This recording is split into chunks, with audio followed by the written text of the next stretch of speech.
Good afternoon and welcome to the Less Waste, Better Baltimore virtual community meeting.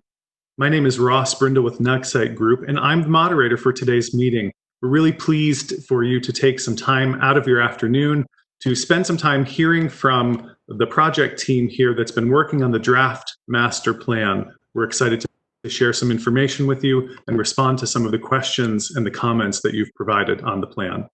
Next slide, please.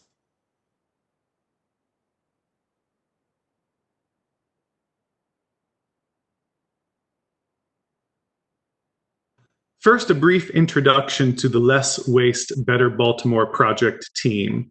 From the Department of Public Works, we have a large team that's been working to ensure this project is a success. We have Matt Garbark, the acting director for DPW. We have John Chalmers, the Solid Waste Bureau head. We have Christina Bryant, who's been the program manager for this effort. We have Kristen Oldendorf, who's the Waste Reduction and Operations Manager at DPW. And Linda Batts is here, the Director of the Office of Equity and Environmental Justice. They're the core team from DPW that you'll be hearing from today.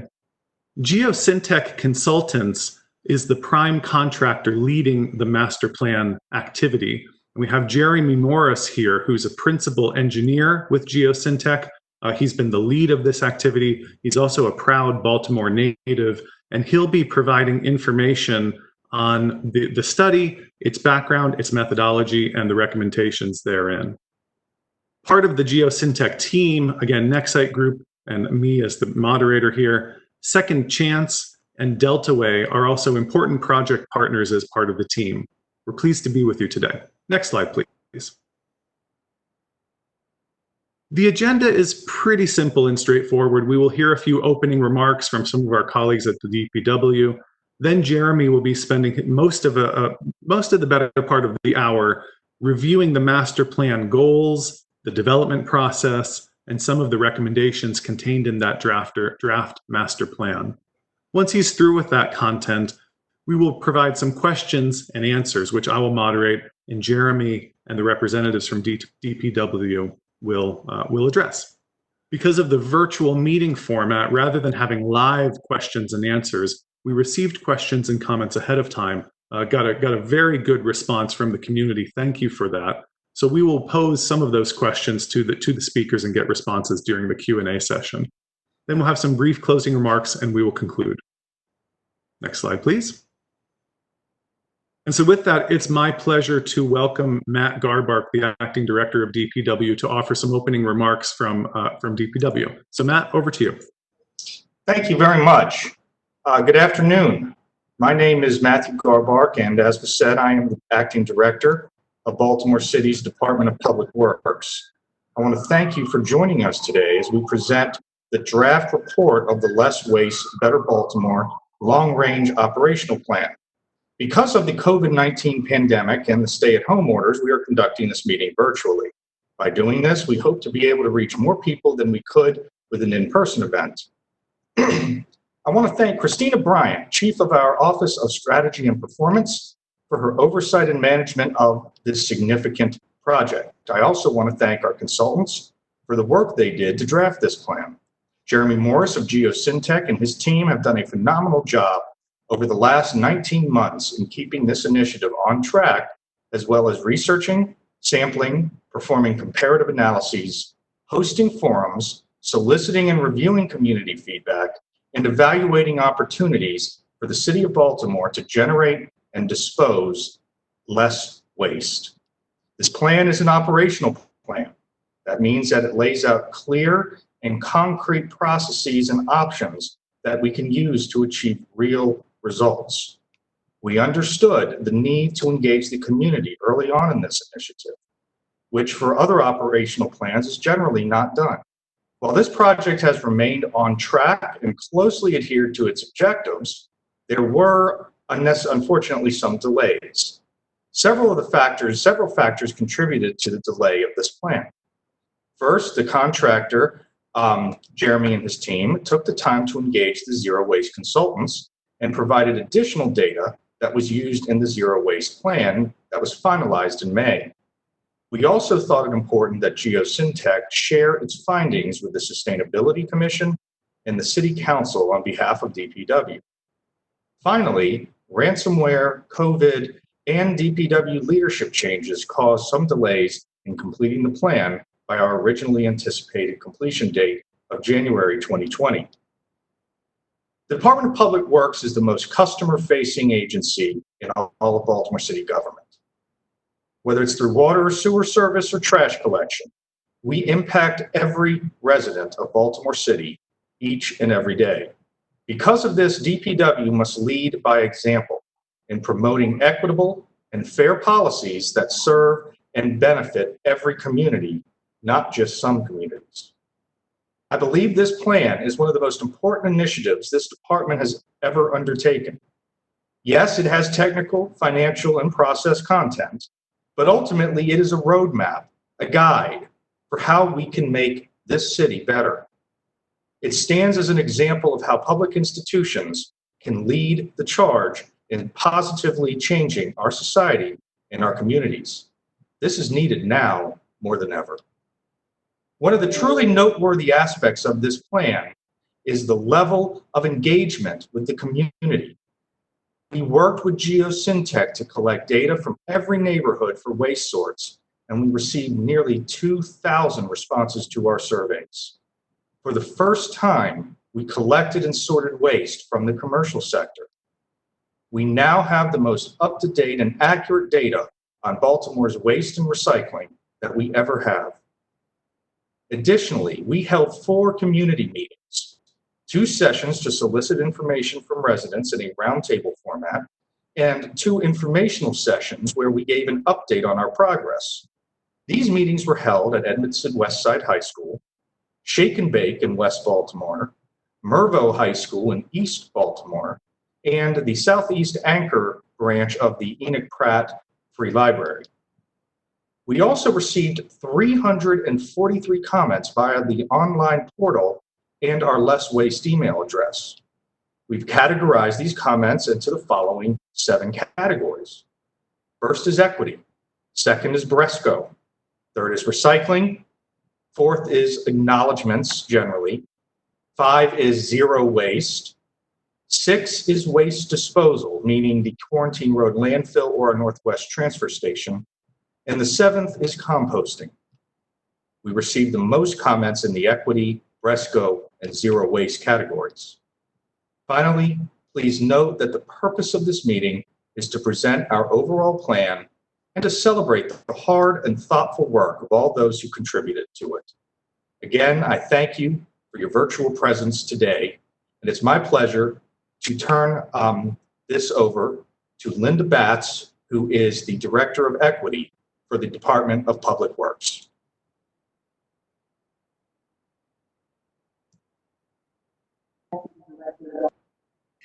I am Linda Batts, Director of Equity and Environmental Justice for the Department of Public Works. I welcome you to this informational forum occurring coincidentally on June 19th. So happy Juneteenth. For equity and justice professionals, Juneteenth is as much about receiving information that will affect you in a timely manner as are the reasons for withholding information. In the 1860s, there was no Facebook, Twitter, Instagram, cell phones, or other media streams as we have today.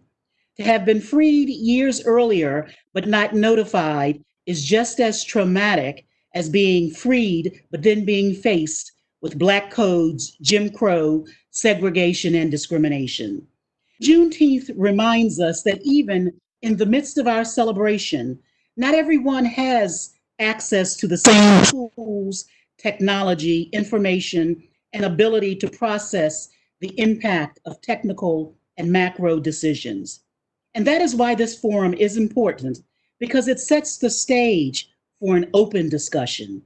I want to encourage all to participate in this public process and to discuss this topic widely and freely.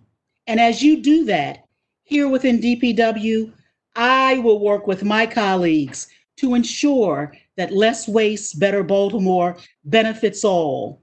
that the underserved are not disadvantaged as a result of it, that we mitigate and eliminate potential health and environmental impacts, and that from an economic perspective, all are aware of and begin to prepare for the forthcoming opportunities it presents. I know that my colleagues are committed to working with me and the community to achieve not only progress, but also great outcomes. Thank you. Thank you all. Turning it back to you, Ross. Thank you very much, Linda. Very much appreciate those comments, especially today. And thank you very much, Matt, for your comments on behalf of DPW. We can move through the next slide. It provides a vision statement from the Department of Public Works. And I think the comments that Matt and Linda provided do a good job of summarizing the principle there. We also have some guiding principles here that we wanted to just share with you quite briefly, as you can read. I won't read them to you. You can read them to yourselves. These guiding principles helped to structure the project, its high-level goals, and the direction that we went with our work.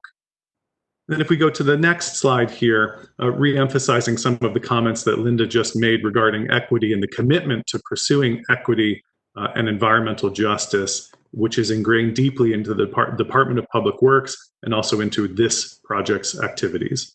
So thank you for those opening remarks.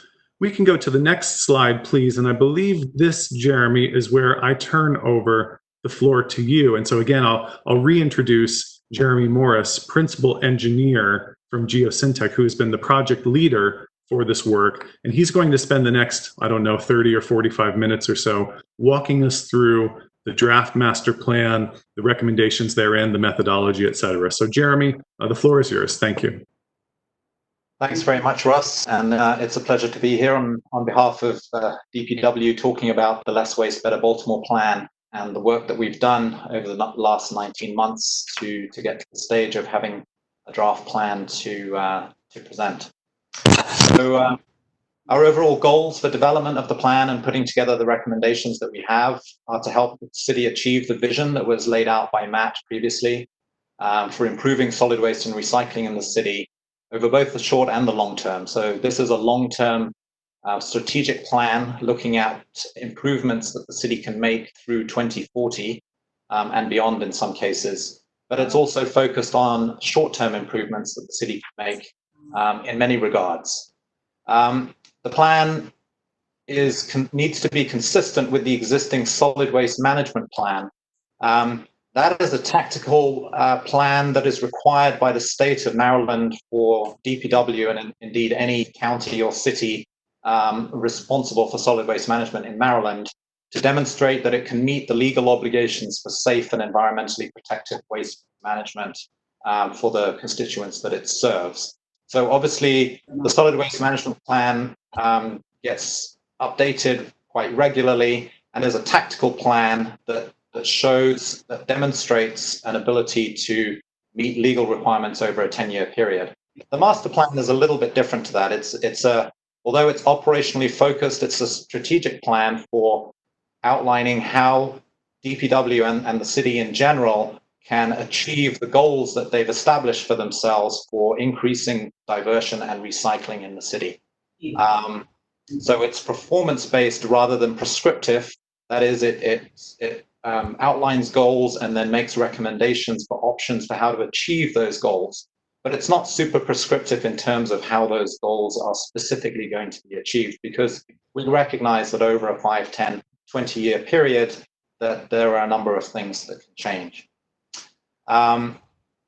So in terms of establishing the goals that we're working towards, the city has developed a number of strategic plans that provide goals for recycling and waste diversion in the city, most notably the sustainability plan, which is the main benchmark, so to speak, that we measure our goals and our ability to improve recycling against. So the Baltimore Sustainability Plan was developed in 2019. It outlines a goal for 90% waste diversion in the city by 2040. So we've built our plan around what DPW and other city agencies and offices can do to help achieve that goal consistent with the sustainability plan. There are a number of other goals associated with the sustainability plan. There's the Baltimore Waste to Wealth initiative. There's the Baltimore Food Waste Reduction Strategy. All of these are components that we've used as building blocks and as targets for us while we've been building the plan that we have. The sustainability plan, in conjunction with the climate action plan, also outlines some targets for greenhouse gas emission reductions from waste management in the city. So we've used those as targets against which to measure the performance of the options that we're recommending. Over the coming 5 to 10 years, the city is looking to develop a completely updated disaster debris management plan. So obviously this strategic plan needs to be consistent with that, not least in ensuring that we have contingent capacity for disposal of debris from large storm events or other natural disasters, and also ensuring that we have suitable resilience to climate change and other potential disruptions to solid waste and recycling systems. And then finally, we need to be consistent with City Council legislative efforts, bans on certain materials, for example, like styrofoam and the reused plastic bag ban, and then resolutions with regard to zero waste and other initiatives led by the City Council. So we have a pretty solid framework within which to work for our plan. So we haven't set our own goals because the goals have already been set for us by the city. So looking at how we went about plan development, it was a 3-step process, starting with information gathering, of course. You can't do anything without data. Secondly, analyzing that data so as we could understand the current system and then the options for improving the system. And that goes into developing the plan in stage 3, which is where we're at now. So just looking backwards briefly over the process that we've been through, starting as Matt mentioned, with a pretty extensive community and stakeholder outreach process. We had 2 community meetings back in March, February of last year, where we initially solicited input to plan development. We had an online survey and other feedback mechanisms for residents and other stakeholders to give us their ideas on what they thought they wanted this plan to address. And then we had a series of 2 follow-up meetings a little bit later, where we were able to both solicit additional input, but also provide some feedback on the input that had been provided already and how we were using that. We also did a very extensive characterization of the waste composition in the city. We did 2 waste sorts, one in the winter in January of last year and one in the summer in June, so that we could catch seasonal variations in waste composition. We looked at recycling and waste from the residential sector, and as Matt mentioned, we did the first sorting of commercial waste generated in Baltimore. So we have really good up-to-date data to use in our analysis in terms of understanding the composition and the quantities of waste that are being generated in Baltimore. So using that and the input that we have, we reviewed the existing system in Baltimore, because obviously anything that we're looking to make improvements of is going to be grounded in the existing system in place. So we have to make sure that we understand that system. We have a really good idea of where materials are going and how materials flow from generators to haulers and ultimately to recyclers, end users, or disposers, depending on the nature of the material. We also, very importantly, did a thorough benchmarking analysis looking at what some other jurisdictions have done around the country so that we could learn from their experiences. And that's something I'll talk about in more detail in due course. So with all of this information gathering in step 1, we use this as input to the analysis in step 2, which really comprised 3 main components. First of all, it allowed us to review options for improving waste diversion, implementing new recycling, composting, C&D reduction and recycling plans, etc., so that we could really be chipping away at the amount of waste going for disposal, so that we could start making some meaningful reductions in that towards meeting the goal of the sustainability plan's 90% diversion target by 2040. We also assessed the potential impact that implementing different options would have on the overall waste diversion rate. And then those 2 together gave us our Task 5 report, which was the review of options for improving waste diversion that was published earlier this year.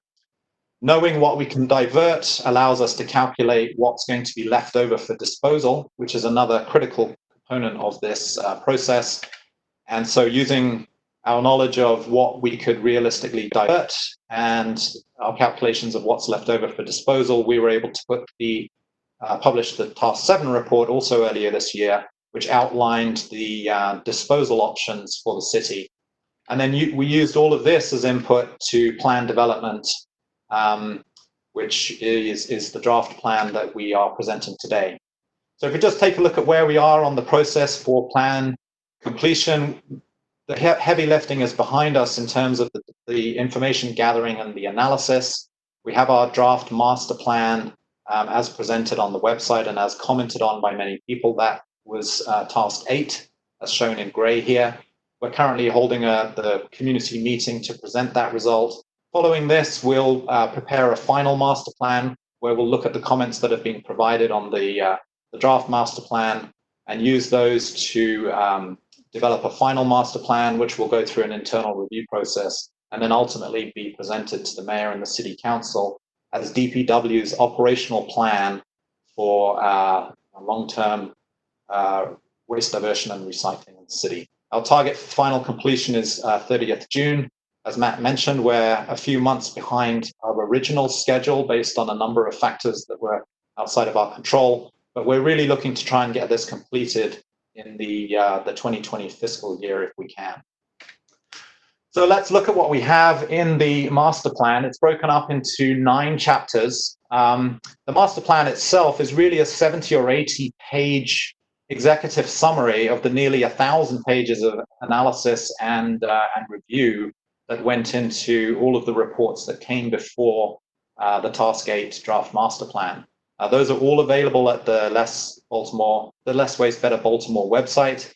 And I would really encourage people to take a look at those. All of our underlying calculations, assumptions, references, research, etc., is all detailed in those reports and is available for people to see.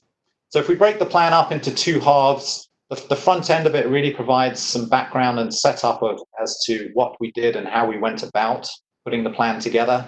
And then the second half outlines the recommendations that we have for increasing diversion within various categories. So let's look at the background and setup portion of the plan first. As Matt mentioned, we had an online survey made available to stakeholders in the city, which we received over 2,000 responses on. This was back in March and April of last year. We got a very good distribution of responses. You can see from the map shown here that we were able to receive a decent number of responses from a lot of different wards and neighborhoods within the city. So we were very gratified to see that. We got a good distribution in terms of the age groups of people that responded. So we felt that the survey was pretty representative in that regard, and also a reasonably good distribution of different household sizes. So we felt that the feedback that we got from that survey, coupled with the very good feedback that we obtained from the 4 in-person meetings that we held, were very good at informing us in terms of what the public sentiments were towards what the plan should include. And if we look at some of the responses, we had overwhelming support for policies that lead to improved waste reduction, recycling, and reuse. So that becomes a cornerstone of what we're doing. We saw a very large number of people agreeing and supporting bans on single-use materials and other materials that are very hard to recycle, so trying to eliminate them from the waste stream as being the most practical approach. A big focus on providing education and outreach in the form of literature to help in waste reduction and reuse efforts. A lot of support for increasing access to curbside recycling. So that's become a big focus of our plan, as we'll talk about in the next few slides. Encouraging waste reduction by improving the amount of recycling we do of construction and demolition. There's a lot of development going on in some sectors of the city at the moment, and we have a lot of opportunities to make sure that as much as possible of that material is getting reused and recycled rather than going for disposal. So in terms of benchmarking, very importantly, we tried to learn from what other cities around the country have done or are planning to do. And I have some details on that on the slide after this. This map just shows the 5 cities that we used as benchmarking cities. 2 of these, Portland and Austin, have very long-standing zero waste and composting initiatives that we felt we could learn a lot from. 2 of the cities, Boston and Charlotte, have recently enacted very ambitious plans to significantly reduce the amount of waste that's generated and increase the amount of recycling. So, as cities that are in the same kind of position as Baltimore, just embarking on this process, we thought we could learn a lot from looking at what they are planning to do. 2 of these cities are also recently moving away from reliance on a waste-to-energy facility, which puts them in a similar category to Baltimore in that regard. So both Boston and Charleston, South Carolina, are cities that have had historic reliance on waste-to-energy, but are looking to move away from that. So in the context of our plan, that was something that we figured that we could learn a lot from. And then, so just looking at what the status of these cities' plans were at the time that we did the benchmarking analysis, recalling that this was done in the summer of last year. So at that time, Baltimore had a ban on polystyrene. It's since enacted a ban on the use of single-use bags, so we could add that as a check now. But if we're looking at what some of the other cities have done, what's very important and interesting to us is that 3 of the cities have zero waste type initiatives, either a zero waste plan directly or a circular economy plan, which is very similar in its aims and ambitions, with target years that are very similar to the ones set up in Baltimore.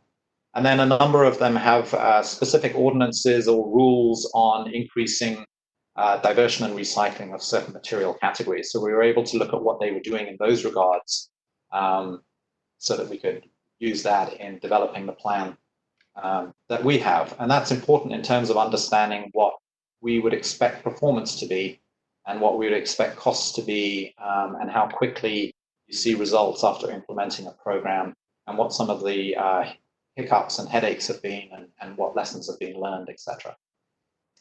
So very important component of our plan.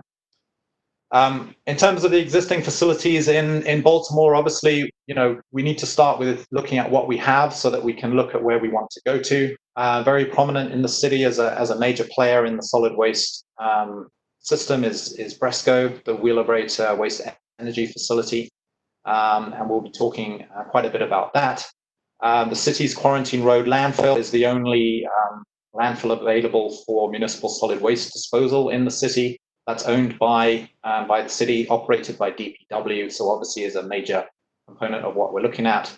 The city also has a transfer station and operates a number of drop-off facilities. So looking at how those facilities operate at the moment and how they could potentially be retooled to provide a greater range of services is a key component of this plan. At the moment, all of the curbside recycling that we collect goes to a privately operated material recovery facility that's run by Waste Management Recycle America. It's the facility in Elkton, just outside Baltimore. So that's currently where our recycling goes. And then there are several other facilities around the city, which I can't capture all of them on this slide, but one of the important ones that we looked at was Camp Small, which is the Department of Parks and Rec wood waste recycling facility up off Cold Spring Lane in the north of the city. We looked at whether that could potentially be expanded to handle some additional recycling from the residential sector. Camp Small is also the home of the Baltimore Wood Project, which is a partnership between federal, state, and city government to increase the amount of wood recycling that's occurring in the city. So it plays a very key role in recycling. If we look at current waste flows in the city, we pulled all of the all of the data together that was available from the state and from DPW itself, and looked at, if we look at all of the waste that's generated in the residential and the commercial sector, and then where it goes, we're able to separate it into four main waste streams. So we have the blue ribbon here representing materials that get recycled. We have there are five ribbons. We have the yellow waste stream, which is the municipal waste that currently goes to Bresco. We have the red waste stream, which is the material that currently goes to the city's Quarantine Road landfill.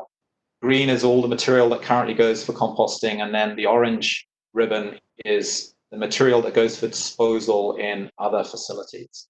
So really, the focus of our plan is looking at what we can do to divert material out of the yellow and the red ribbons into the blue and the green ribbon, in terms of being able to divert material from that's currently being disposed into the recycling and the composting waste stream. We're also interested in this other disposal ribbon, the orange ribbon at the bottom here. This mostly comprises construction and demolition waste, which is going to a number of private rubble landfills around the city. Most of that doesn't get disposed of in Baltimore itself, but gets disposed of in the surrounding area. There are a lot of different ways that you can calculate recycling and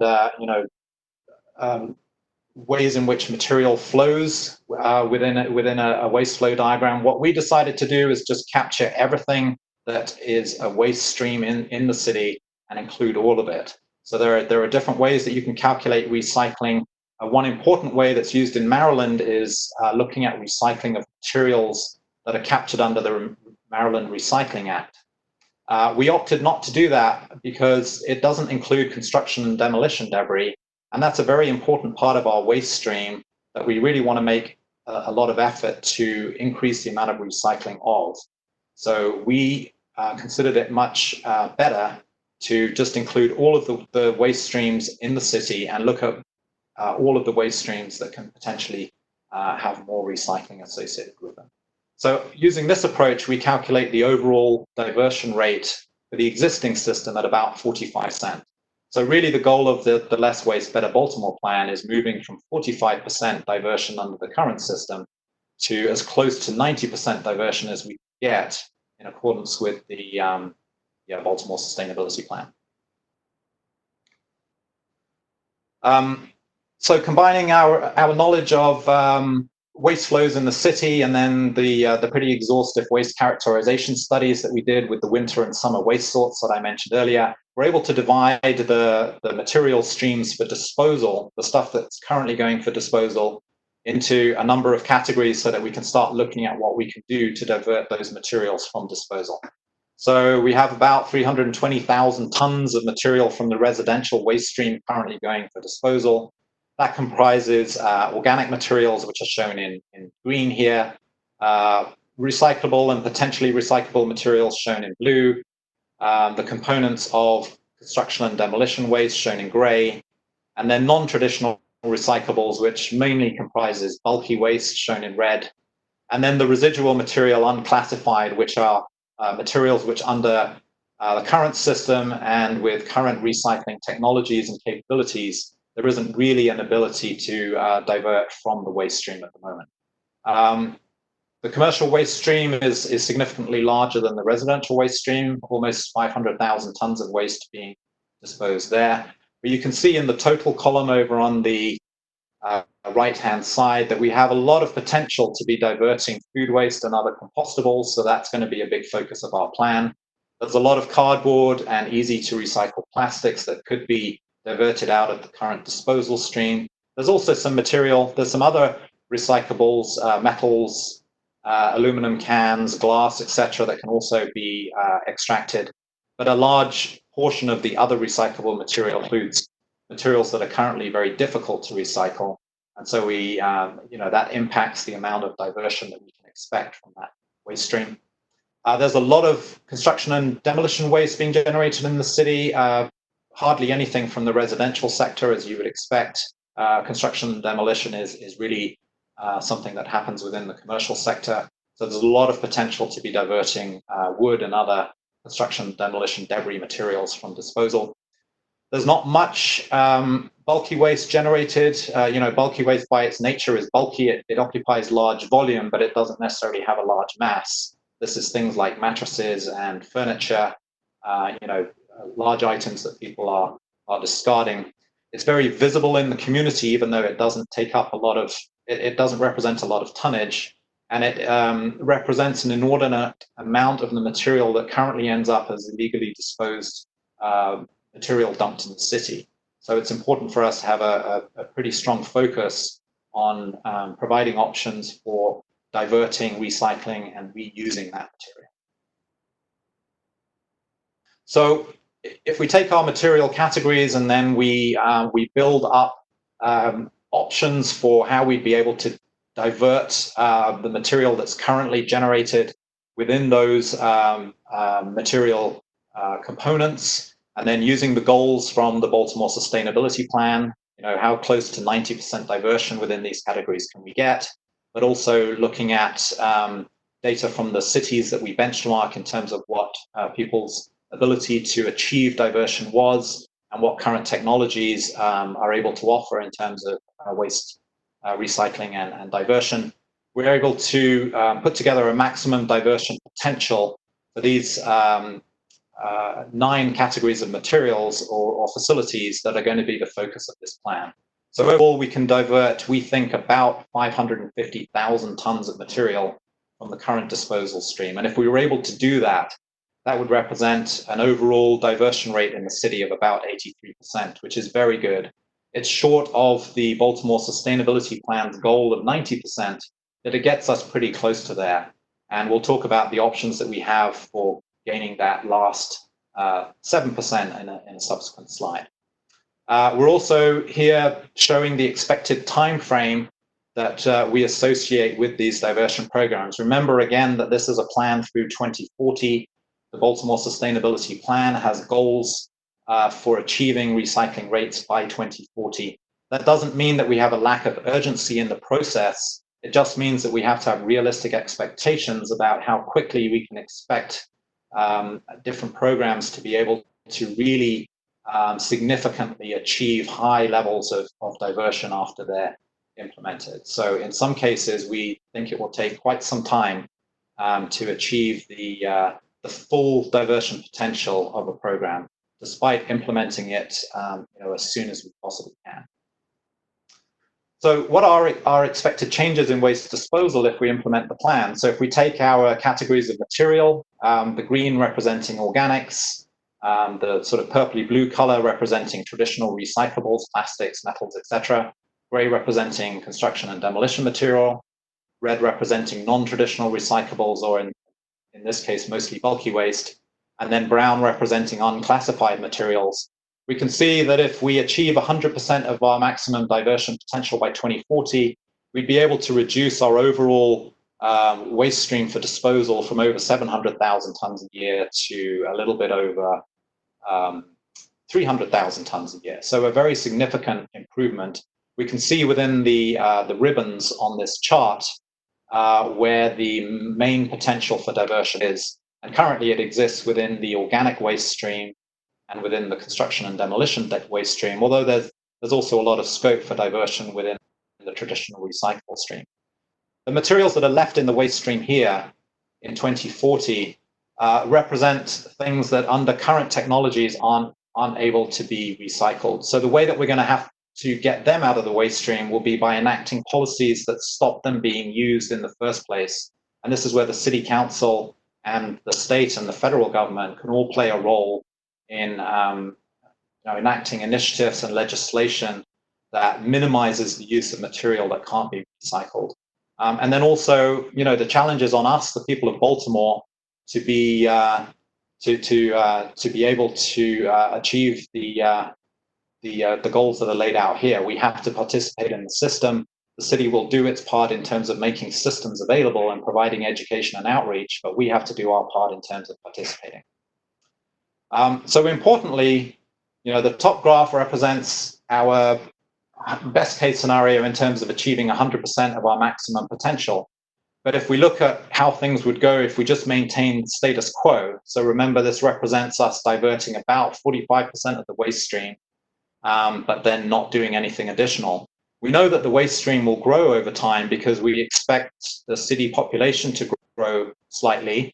We also expect the economy to grow slightly. And when those two things occur, we expect waste generation to increase in line with it.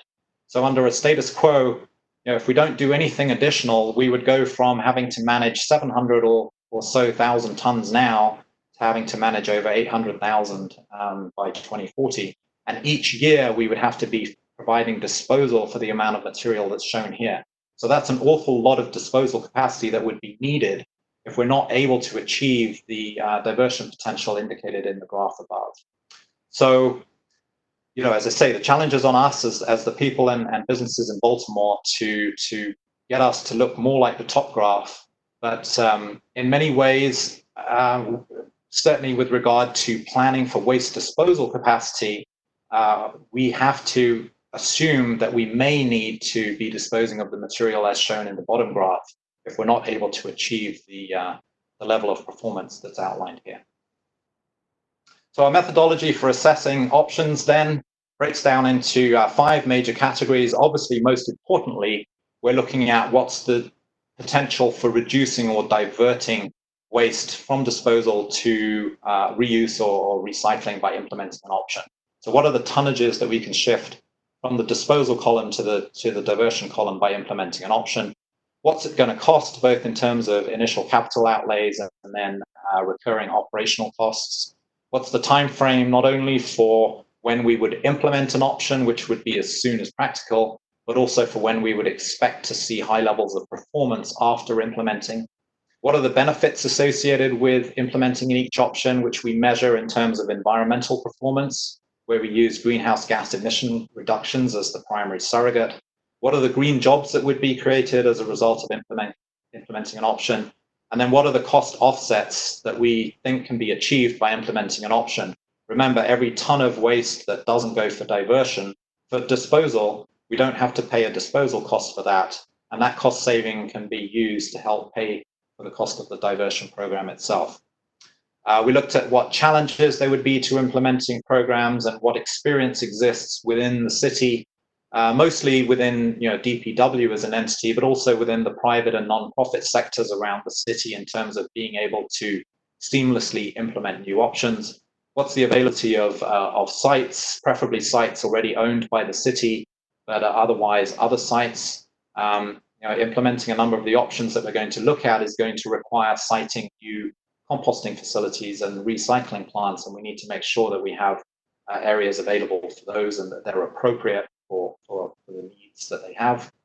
What are the funding and contracting mechanisms? We're always looking throughout this for whether grants or outside funds would be available to the city to help pay for the cost of implementing options. We're looking at what the contracting mechanisms would be, and specifically where there's opportunity for a public-private partnership where DPW can leverage the capabilities and the funding that's potentially available within the private sector to help implement options.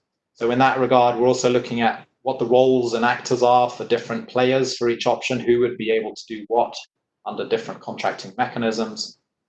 And then finally, for the disposal options, we're looking at what we can do to achieve airspace savings at Quarantine Road landfill.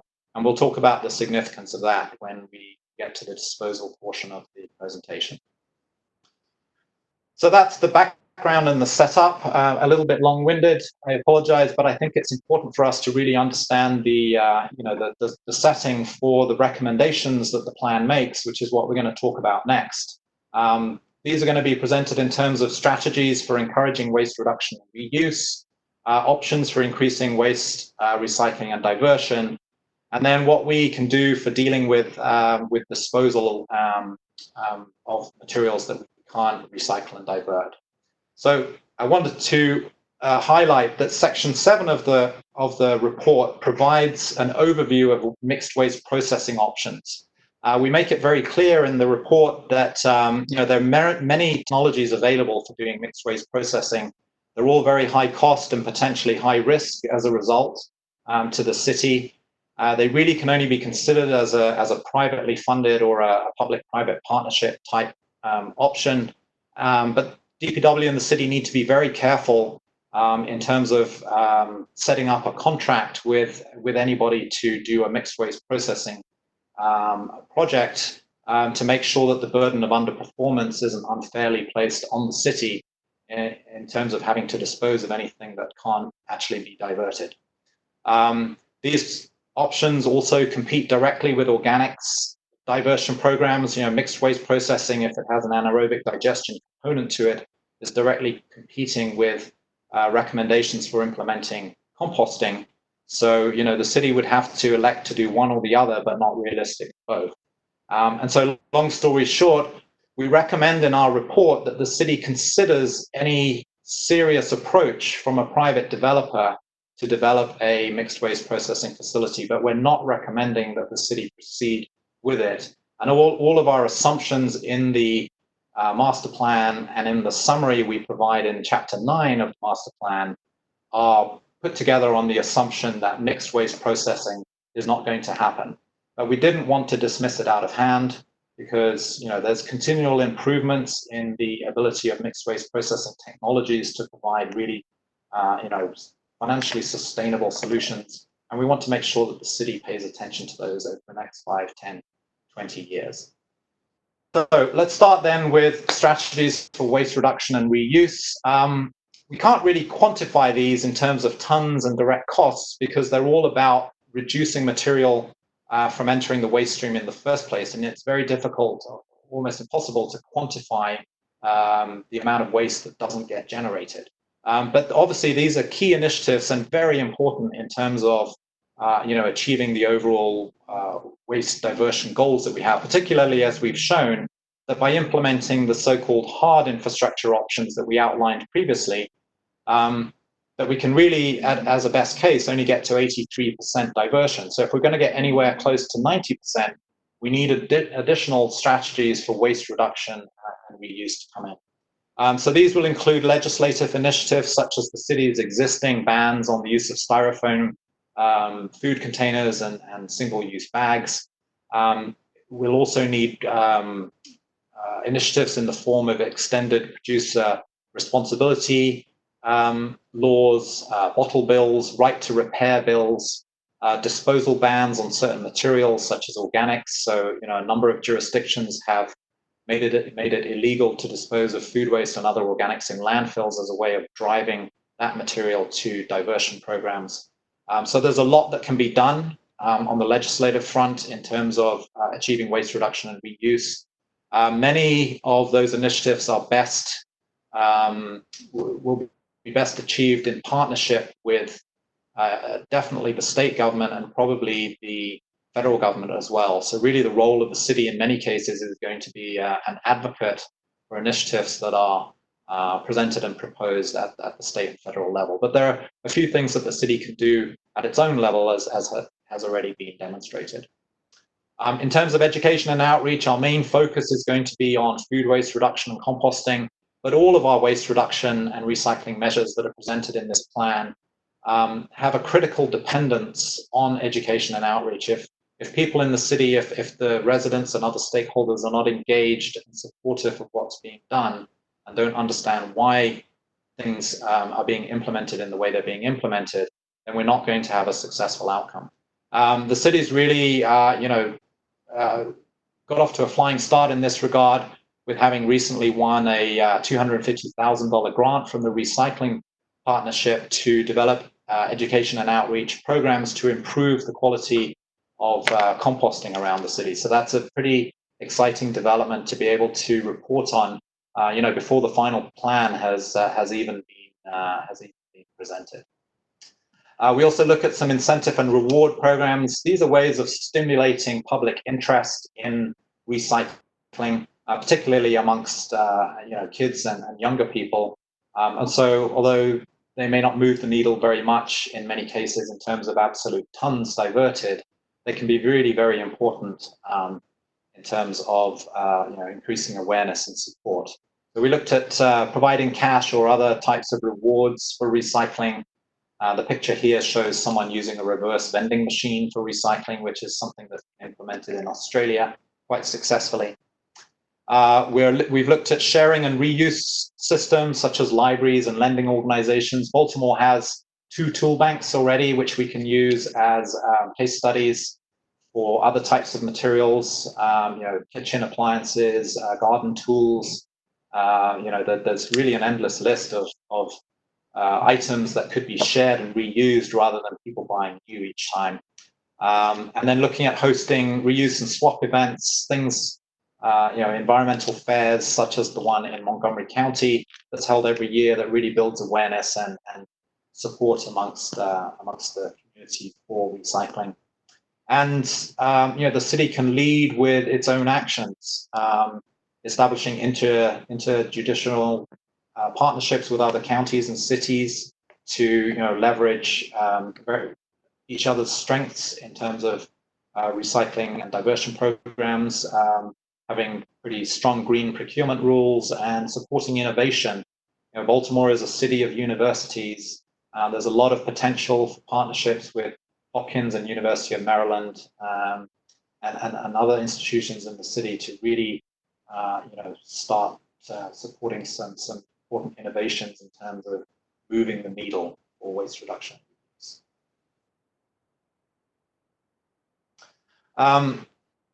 So then looking at our first so-called hard infrastructure option, our main priority is food waste reduction. This is a key goal of the Baltimore Food Waste and Recovery Strategy, which is a report put out a couple of years ago by the Office of Sustainability. This provides us a goal of 50 to 100% food waste reduction by 2040 across various sectors in the city. So universities are charged with achieving 100%. The commercial sector is charged with achieving 50%, and then other sectors in between are charged with achieving a goal somewhere between. As I've mentioned, this is going to require very significant political action and behavioral changes by all of us in order to start thinking of not buying more food than we need and making sure that the food that we're not going to eat is able to be passed on to people that need it. So, the core focus of what we're going to be doing will be looking at food waste, support for food waste food rescue programs, such as are run by the Maryland Food Bank and other institutions in the city, and then a very heavy investment in education and outreach as a critical component of achieving food waste reduction measures.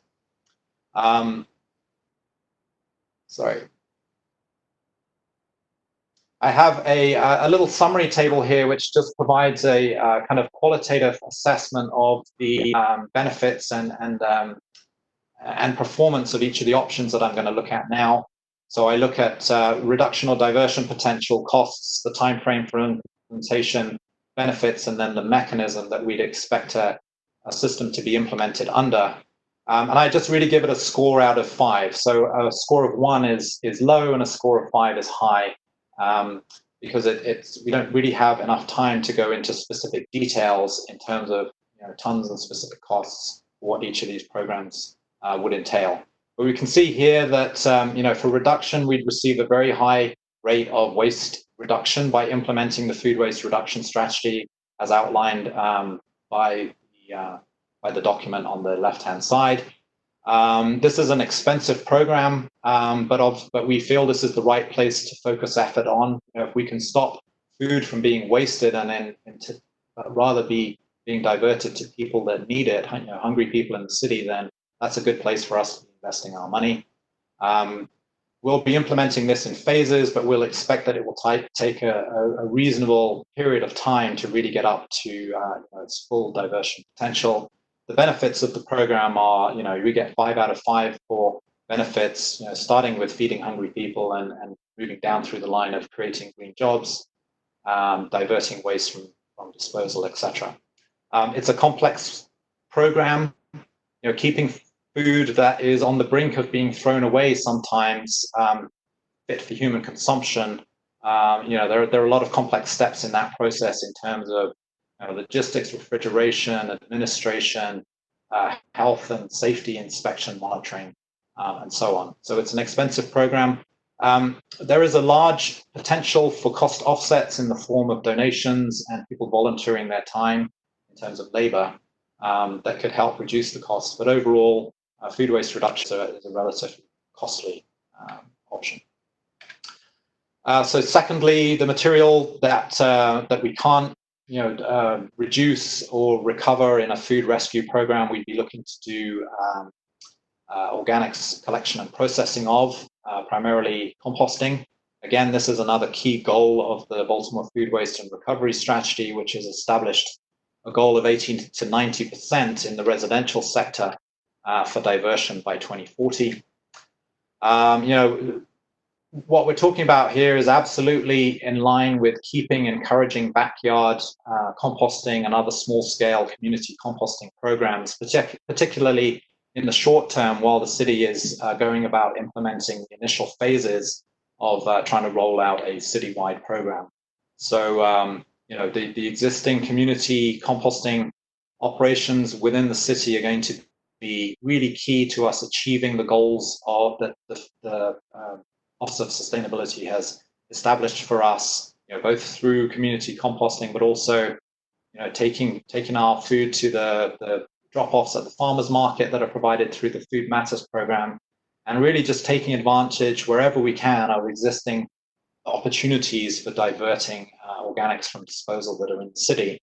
While we go about developing the program that would be rolled out on a citywide basis, which is to have separate curbside collection of organics from residences and developing new composting or other processing capacity within the city in order for us to be able to handle that.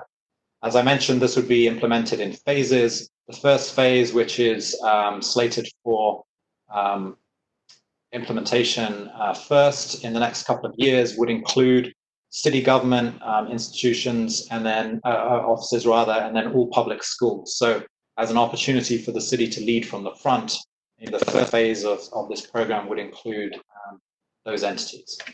And if we look at our little table that provides us our summary, comparative summary of what we can achieve by implementing this program, we can get some good diversion. Remember, this is additional diversion after we assume that we've achieved the goals of the food waste reduction strategy.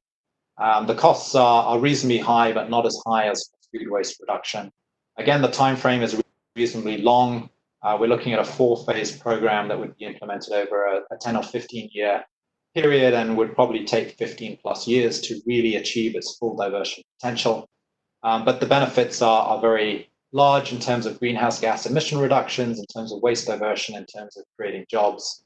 And we feel we have a lot of opportunities here for this program to be developed as a public-private partnership between the city and the private sector, especially with regard to developing and operating composting facilities. Moving then to the organics that are generated within the commercial sector, we include waste that's generated in multifamily dwellings that are not serviced by DPW. So all privately owned apartment and condo buildings, for example, would be considered part of the commercial sector because they get serviced by private waste haulers, not by DPW. The way we're going to achieve higher organics diversion from the commercial sector is through policy implementation and enforcement of those policies, not by expanding DPW's role to step in and collect organics from these private premises. So this will require action by the City Council to pass regulations that require the private sector to do organic separation, and then it'll require enforcement by DPW or others in the city to ensure that people are doing that. Again, it will be a phased-in approach, starting with some simple subsidies and incentives and small credits for voluntary participation, before stepwise moving up to a program of full mandatory participation. And again, we're going to be looking at providing separate organics collection. In this case, it won't be by having curbside collection with each individual place having a cart that they put out, but it's going to be providing suitably sized dumpsters and collection services for each property according to its needs, and then obviously developing new capacity to process that material, which may or may not be in conjunction with the residential program that we discussed earlier. Obviously, there are many opportunities for combining those programs and achieving some savings in terms of economy of scale. Again, looking at our performance metrics, we achieve a modest but meaningful additional diversion. Remember, this is additional to what we're already expecting to achieve from the food waste reduction strategy that we've already talked about. The costs are not too onerous, but there are some significant costs associated with this option. And again, the benefits and the timeframe are similar as for the residential program. The mechanism here would be entirely the private sector. So the city's role will be regulation and enforcement, and the private sector will be the actual service provider. Looking at improving traditional recycling, really that's focused on improving residential curbside recycling in terms of the city's own program. So our recommendation is to provide free recycling carts to anybody that wants them, so that we can increase the rate of participation that we get in our curbside recycling program, which at the moment is quite low overall. We'd maintain weekly collection of recyclables. We'd have a significant component of the program be dedicated to education and outreach, and to minimize contamination and improve recycling habits. As we've mentioned already, the city has a good head start in that regard in terms of the grant they've already received. And then very importantly and interesting to me, we're recommending that the city looks at transitioning from sending all of its recyclables to a commercial material recovery facility, as they currently do, towards developing mini MRFs within the city. So these are small scale MRF facilities that can be developed in old, unused industrial buildings, of which there are many in Baltimore. They're very good for job creation, and they provide the city with a lot of control over the materials that are collected for recycling, and then also it provides them with direct or indirect access to the end market for those materials, and therefore an ability to negotiate some of the costs or the prices they're going to receive for those materials, rather than just shipping them out to a very large scale commercial recycler. So we see a lot of benefit to the city for moving to that program. It's something that would have to transition in over a period of time, because it will take some time to fund and develop these mini MRF systems. In our plan at full build out, we're expecting that there would be something like 15 or 16 of these mini MRFs around the city. So the diversion potential from increasing residential curbside recycling is very big. There are a lot of materials currently going to the disposal stream which could be recycled, notably cardboard and high-value plastics, steel, aluminium, glass, etc., but also some other materials. The costs are middling in terms of how this option compares to others. It can be implemented reasonably quickly, much more quickly than the composting programs, for example. And the benefits are pretty significant in terms of job creation and waste diversion that can be achieved. And there's a lot of potential for this to be implemented under a public-private partnership. Indeed, the city has already been approached by a number of project funders and vendors that are interested in discussing getting a pilot program going in the city. So that's a pretty exciting development.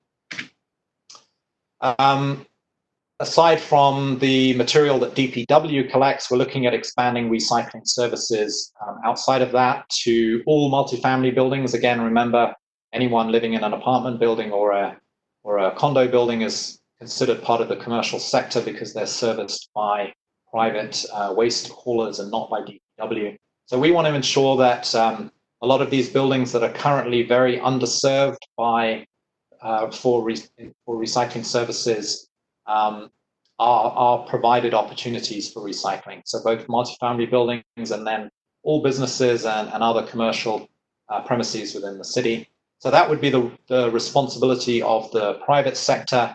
The city's role, again, would be to pass ordinances requiring that recycling services be provided, and then enforcing the rules that they've put out to make sure that people are complying. DPW does have a minor role in terms of expanding recycling services by providing mobile collection and increasing recycling in public spaces. So what we're envisioning is a relatively modest mobile collection unit comprising a truck with that hauls a trailer with a series of bins on it that are available for people to use for recycling. A nice component of this is it really provides a great opportunity for education and outreach. You know, the crew operating that truck and going out into the neighborhoods can engage on an one-on-one basis with people in the community and provide education and answer questions about what people should be doing with recycling in order to do the best they can. Another component of this would also then be to add more recycling cans in public spaces, so there are more opportunities for people when they're out and about to recycle materials rather than for that material to end up as litter or in the trash. If we look at our qualitative performance metrics, the diversion potential from the commercial sector is pretty significant, 3 out of 5. The costs are relatively modest for implementing this program. It can be done quite quickly. The benefits are significant in terms of shifting materials from the disposal stream to the recycle stream, and creating jobs in terms of collection services. The city's role would be rulemaking and enforcement, but the private sector would be the mechanism that mostly provides the services. Increased reuse and diversion of C&D is a very important component of this plan because C&D comprises 35% of the total disposal stream in Baltimore. There's already a pretty high recycling rate. Baltimore actually has exhibits some national leadership in terms of construction and demolition recycling, and part of that is down to the institutions we have in the city, like Second Chance, like the loading dock, that really encourage deconstruction rather than demolition in many ways. But we can certainly do a lot more because there's a lot of material currently going for disposal. Our goal here is for the city to implement a reuse program that would require deconstruction over demolition and also architectural salvage, and then to also implement a diversion program with an ordinance to meet certain diversion targets, probably starting with something like 50% and then over time moving up to a 90% diversion target. And for that, we'd have to expand recycling capacity in and around the city. At the moment, we have very good disposal capacity for C&D. So, we don't need to look at developing new disposal capacity as part of this plan because it already exists. But we really do need to look at developing new recycling capacity because that doesn't exist in the city. So that's a major component of the plan. As shown here. As I mentioned before, this is obviously something that's dominated by the commercial sector, the residential sector, and thus DPW doesn't really have a direct role in achieving additional reuse and diversion of C&D materials.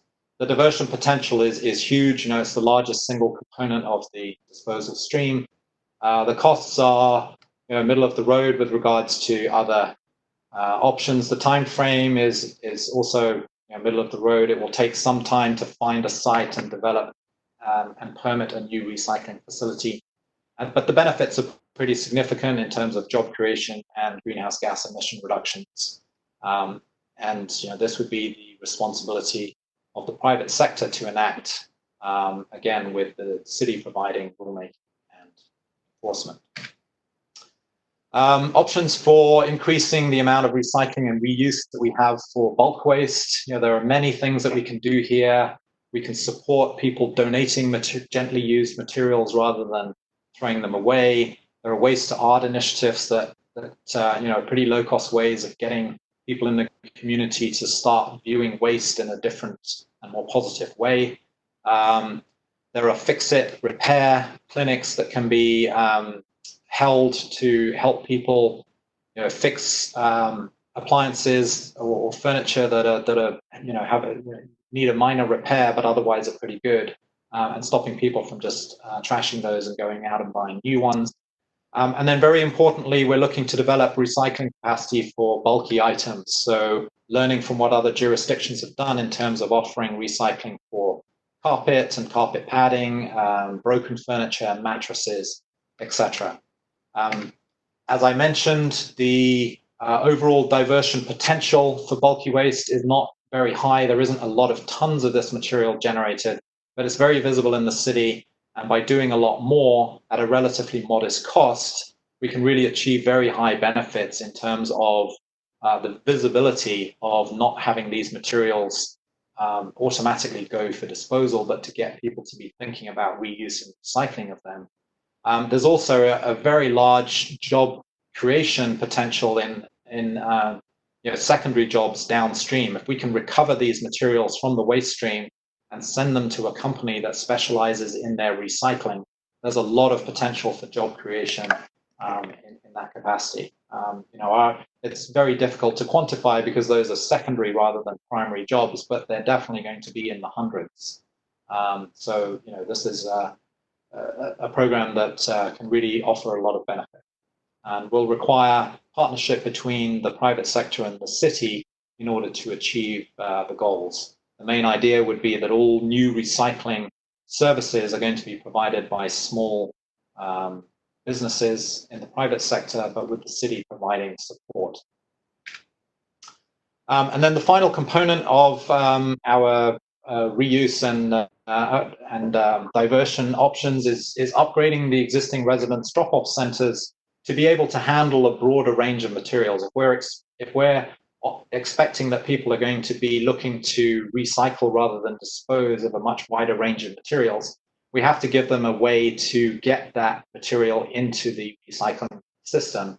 And a relatively easy and cost-effective way for us to do that is to expand the drop-off centers to be able to accept those additional materials. So as shown on the slide here, we're really looking to expand the range of materials that are accepted at the drop-off centers to really include a lot more.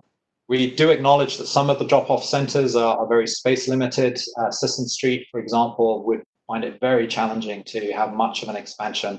But that doesn't mean that there aren't ways that we can look at its current layout and see whether there are opportunities for us to be accepting a few additional categories of separated materials at those facilities. At some facilities, we can look at implementing a reuse or materials exchange system, such as being very successfully implemented in option with their recycle and reuse store. And then looking finally, our diversion potential is quite modest. Again, this is mostly targeting bulky waste, and that doesn't comprise a lot of the waste stream. But the costs are pretty modest. We can do this very quickly, so it's something that can show pretty immediate progress with regards to achieving the goals of this plan, and achieving some pretty modest but important benefits in the short term.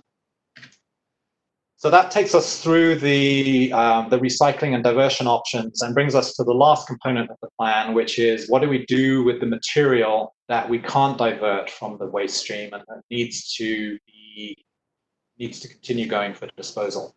If we look at continued disposal in the city, there are two main disposal options available. The first one is the city's Quarantine Road landfill. A key goal of our plan, however, is to preserve the airspace in that landfill as contingency capacity in the event that we need it to manage a massive amount of debris from a large storm or other disaster event. This would be a key goal of the city's disaster debris management program. But Quarantine Road landfill is the obvious place to be able to have capacity in that regard. The other thing to bear in mind is that Quarantine Road landfill is close to capacity under its current configuration. The city is undergoing an expansion design and permitting process at the moment that hopefully will be available around about 2024 or 25. But that's going to be pretty expensive. The cost of that expansion is in excess of $80 million. So if we can delay the cost of expanding that, or at least delay some of the costs of fully expanding the landfill, we can use those avoided costs of landfill expansion towards developing waste recycling and diversion programs. So there's an opportunity here for us to be diverting costs from disposal to diversion. And a very important consideration for us here is that it's very unlikely that the city will ever be able to develop a new landfill in the Baltimore area. There just isn't scope for a 500 or 600 acre property to be available for development as a landfill. There'd be a lot of opposition to it. Indeed, it's currently not possible under the city's zoning ordinances, so we'd have to start with changing that. But overall, it's very, very unlikely that we'd be able to develop a new landfill. So Quarantine Road landfill is the landfill we have. We need to preserve it so that we can use it for the very long term to ensure that we always have contingency and backup capacity for disposal for all the materials that we can't move out of the disposal stream. So that leaves us with Bresco at the moment. So, for disposal beyond 2021, which is when the city's current contract with Wheelabrator for sending material to Bresco expires, we're assuming that Wheelabrator will make the capital improvements that are needed to satisfy the emission controls that were asked for to comply with the Baltimore Clean Air Act. So the city has an opportunity in renegotiating its contract to require that those emission controls be implemented, and Wheelabrator has indicated a willingness to improve its emission controls in that regard. So our recommendation is that the city signs a 5 or 10 year contract extension with Bresco in order to provide enough time for us to develop the recycling infrastructure that we need and the waste transfer infrastructure that we're going to need to be able to not be so reliant on Bresco moving forward. And in that regard, a big component of our plan is what do we do post-Bresco? There's a recognition that Bresco is an aging facility. We don't want to rely on it, regardless of any other questions about its operation for the very long term, because we need to make an assumption that it's not going to be available forever. So a key part of this plan is what do we do moving to a waste disposal situation post-Bresco. A huge part of that is reducing the amount of material that needs disposal in the first place. A second part of it is going to be developing waste transfer capacity so that we have other options at our disposal. But in the short term, we need to ensure that the emission controls that are in place at Bresco meet the strictest requirements that the city demands, so that we're protecting the health and the environment of people living in the city. Looking at the costs here, they're a little bit different in the way they're presented to the costs that were presented previously, because we're able to make a direct comparison on an apples to apples basis here between the different disposal options. So as I mentioned, there are no airspace savings associated with using QRL. It's kind of our baseline that we're measuring everything else against. There's a large capital outlay required to be able to keep using Quarantine Road landfill in the long term. The current estimate for the expansion of the facility is over $85 million. It has an operating cost of a currently posted tipping fee of $67.50 a ton, but it's available immediately and it's owned by the city. So it has those two things in its favor. Under the city's current contract with Bresco, the city sends about 150,000 tons a year to Bresco, so that represents a savings of material that isn't currently going to QRL and could continue to not go to QRL in the future. As noted, there's about $95 million worth of capital improvements that need to be made in order to achieve the emission controls that are required for the facility. But even including those capital costs, the overall operating cost to the city of sending waste to Bresco would be less than $50 a ton when you take into account the host fee and the surcharge rebates that they get from Wheelabrator for operating that facility. Again, it's available immediately, although the emission controls would take a little bit of time to install, but hopefully not more than a year or so. And these costs would be incurred by the private sector. So the operating cost amortizes and passes on the cost of capital improvements to the users of the facility, including the city, but the city doesn't incur a direct cost of that. It really just adds $1 or so per ton to the disposal fee over the next 5 or 10 years, and still remains a very cost-effective option for disposal. Looking beyond the use of Bresco, which, as I say, is a core focus of this plan, and looking to preserve capacity within the city's landfill, because it's the only landfill that we're ever going to have, and we don't want to fill it up. Our major option for dealing with the rest of the waste that can't be recycled is to develop waste transfer options. So the city has a transfer station already, which has a 70,000 ton capacity that could be utilized if necessary for sending waste out of the city. we're recommending that the city builds a new truck transfer station, probably in the east of the city, with a capacity of about another 165,000 tons. That would hopefully be available within 5 years or so, and provide a lot more flexibility, certainly in terms of operations for the city, in terms of managing and transporting waste and reducing the amount of truck loads that are moved. But the real goal is to build a large rail transfer station, which would probably take about 10 years to have in place by the time we found a site that we ensure has suitable rail access, and then get all of the right-of-way and access rights and permitting completed. But once we have that facility, we would then be in a position to ship all of the waste that we can't recycle out of the city if we wanted to. That gives us a lot of options in terms of what we can do, and also provides us with a lot of resiliency and flexibility in terms of responding to upsets. So looking then at costs and how they compare to the other disposal options, no capital costs associated with the existing transfer station, but it would be expensive to send waste by truck out of that facility to an out-of-city landfill, so it's not really recommended to do that unless it's really required as a contingency. There'd be a $16 million capital cost associated with building the new transfer facility, and again, shipping material to out-of-city landfills from there would be expensive and is not recommended unless really required as a contingency measure, because other options were not available. Over the longer term, we'd be developing the rail transfer station. So that would give us the ability to ship all of our waste out of the city if we chose to. It has a high capital cost, $60 million or so, but overall would give us an operating cost that's very comparable to the best case cost for waste disposal under the existing system.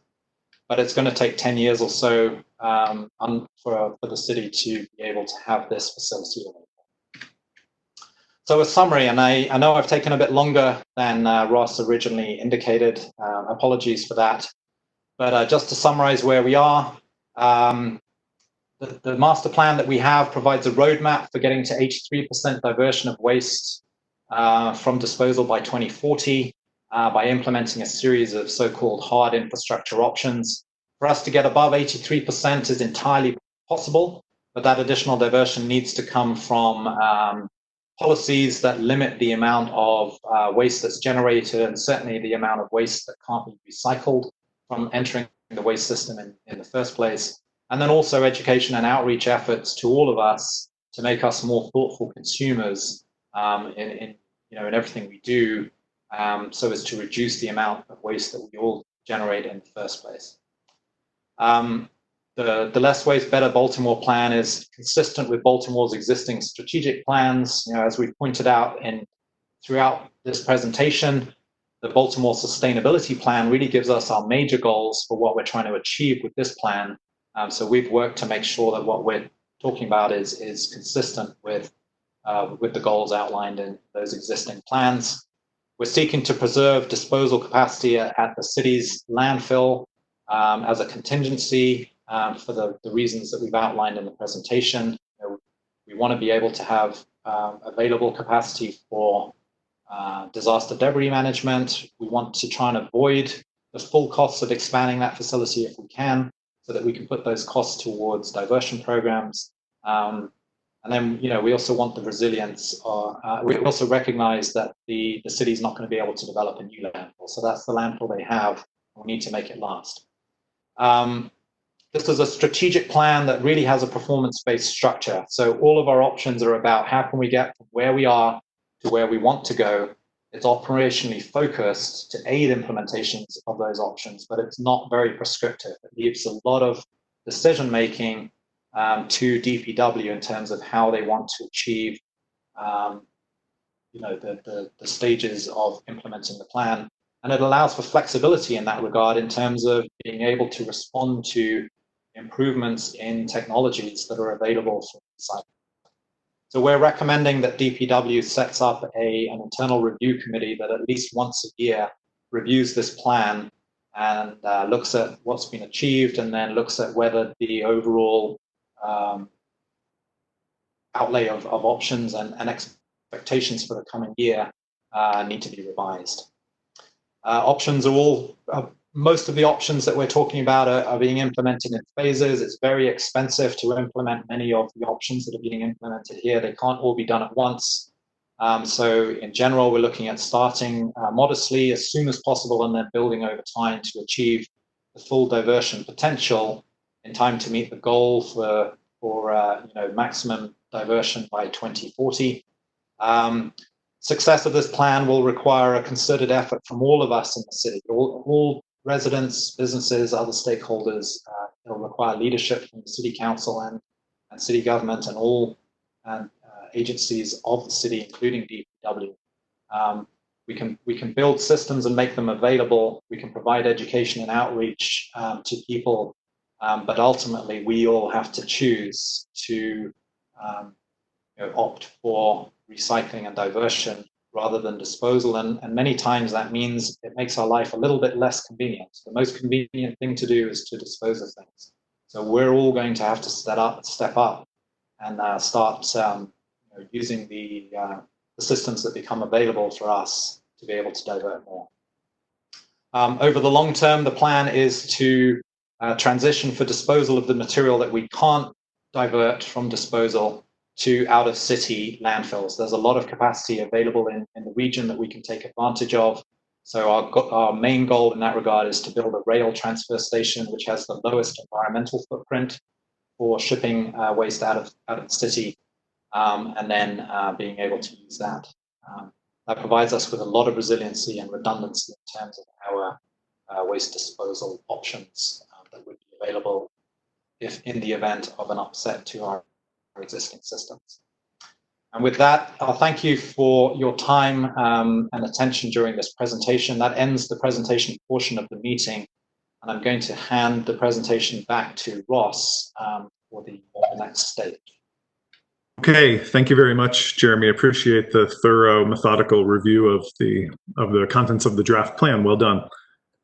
Now we'll shift into the portion of the meeting where we will be addressing comments and questions that we received in advance. We received these questions and comments from you through social media, from email, through calls placed to the DPW, and these are really comments on the online draft document.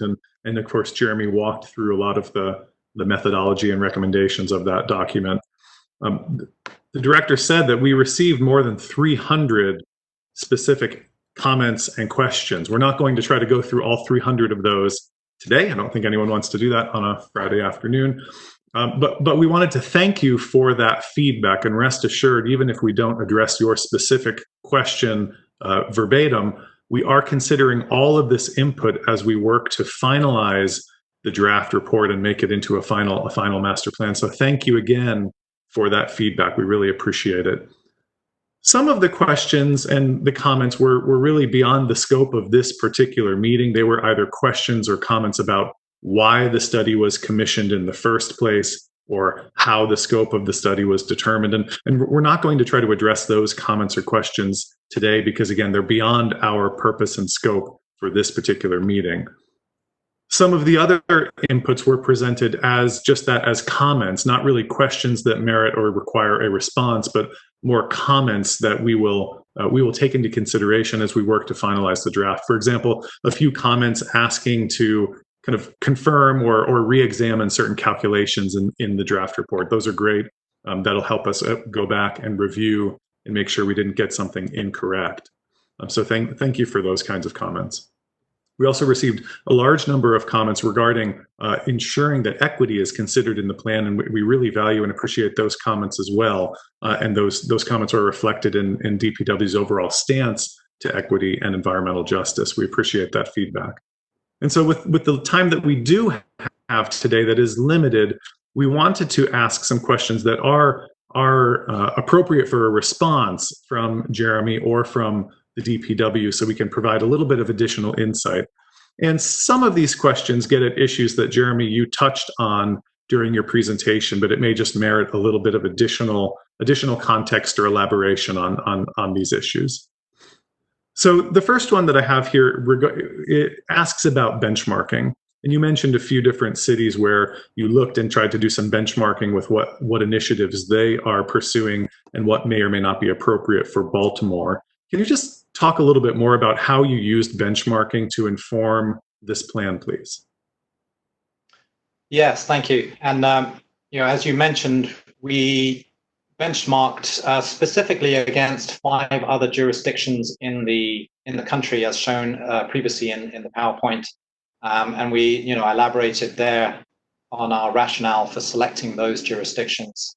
That doesn't mean that we didn't look at other jurisdictions to see what we could learn from them, but those were the 5 cities that we really focused on in terms of trying to understand, once they implemented a plan, what were they able to achieve in what kind of time frame, what were the costs associated with what they were able to achieve, what were the pitfalls that they encountered, and kind of, what would they do differently if they could do it again, kind of thing.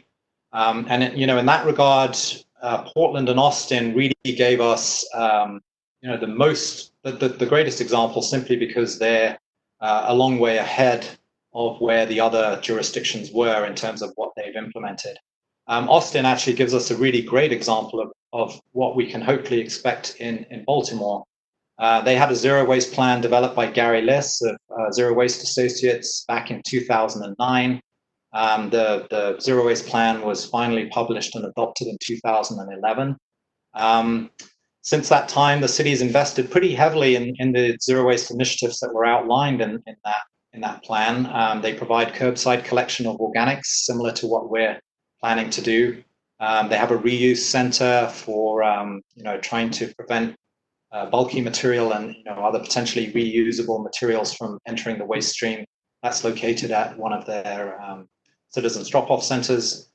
They've moved to a usage-based fee system to try and reduce the amount of trash that gets generated and drive material from the trash stream into the recycle stream. So they've made some pretty significant investments, and yet in June of 2019, the Zero Waste Advisory Commission reported that the city's diversion rate was about 38%. So 7 or so years after first adopting a zero waste plan, they've been able to increase their waste diversion percentage to about 38%, despite making very considerable efforts in that regard. So, I think it's important and sobering for us to use benchmarking in this way to really understand what we can expect in terms of the performance and the timelines that we associate with each of the options. Otherwise, we might make the mistake of thinking that after we implement an option and we don't get a very significant response or level of performance immediately, that program has somehow failed or hasn't led up to expectations. Whereas in reality, it has. You just need some time for people to really respond to and embrace and start using systems to their full capacity, so that you can achieve the long-term goals of the plan. So I would say really that's been our main use of benchmarking, and it's been a critical component of the study. Yeah, that's great, Jeremy. Thanks for that context. Appreciate that around benchmarking and what we can learn, not just in developing the plan, but in framing the expectations we hold for how new initiatives affect the metrics. It's helpful. Thank you. We received a fair number of comments just around Bresco in general, and most of them about the role that Bresco might play for the city under the master plan. You talked about this briefly in the latter part of your presentation. I'm just wondering if there's anything else you'd like to say or share regarding the role of Bresco in the future-looking plan.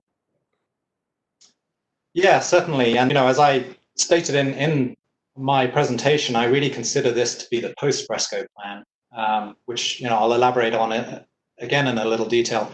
I think there are a few points of clarification here based on the central themes and topics that were included in the questions that we received about Bresco. Before I really get into them, I'd just like to add on a personal note, not speaking as the consultant here, but as a resident of Baltimore. I live in South Baltimore. I used Google Maps yesterday to measure the distance from Bresco to my house. It's about 2,000 yards, which is about a mile or so. So I live very close to the facility, And this is an issue of significant concern and interest to me and my neighbors and my friends and everybody's families. So I'm not a distant consultant dealing with an abstract issue in this regard. This is something where I have direct skin in the game. This is the air that I breathe. This is the environment that I live in.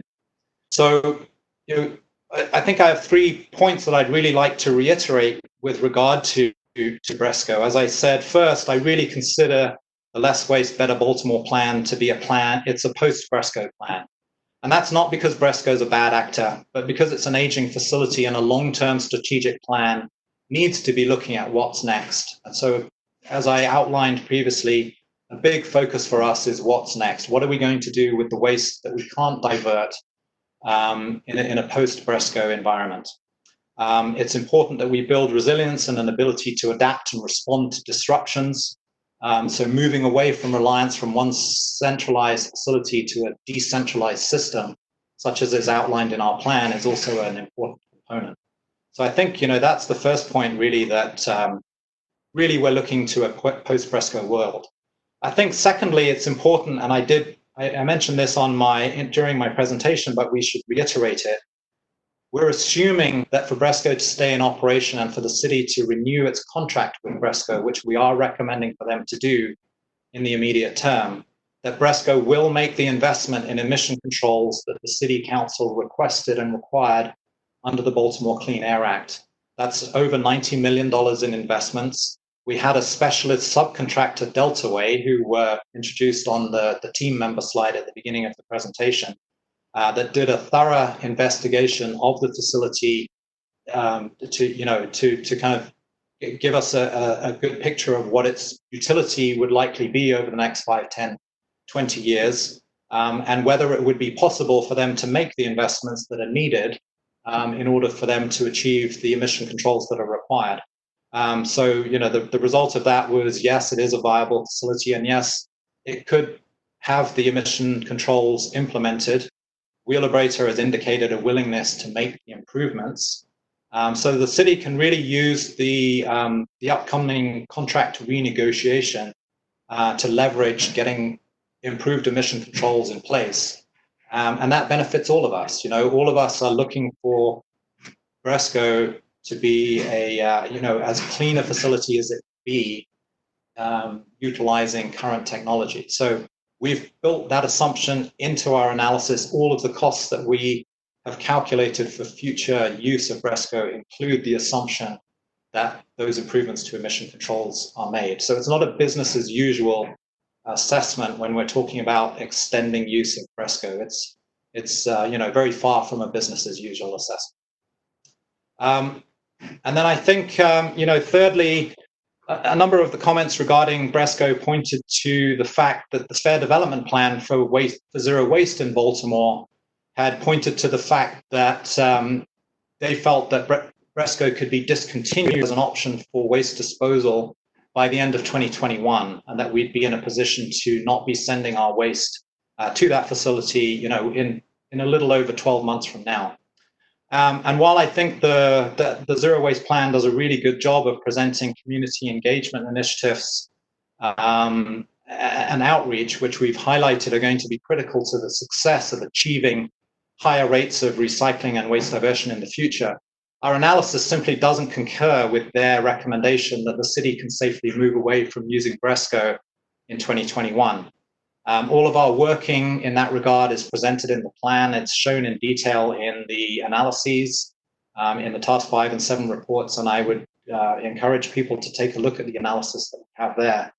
I know that finding is disappointing to some people, but that's what the data tell us, and that's consistent with the experiences of other cities. And until we can develop the recycling and diversion infrastructure and programs that we need, and develop the transfer capacity that we need, we still, in the short to medium term, really have a need to keep using BRESCO. Great, thanks for that response, Jeremy. I know it's a topic of great interest with the community. Thank you. A few questions came through the engagement regarding composting, and of course the data you showed highlighted the significant role that food waste plays in the city's overall waste stream. One of the themes that we received, comments regarding composting, highlighted how important composting is in the city's sustainability plan. And so can you just talk a little bit about how this DPW master plan meshes with and syncs up with the city's sustainability plan regarding composting?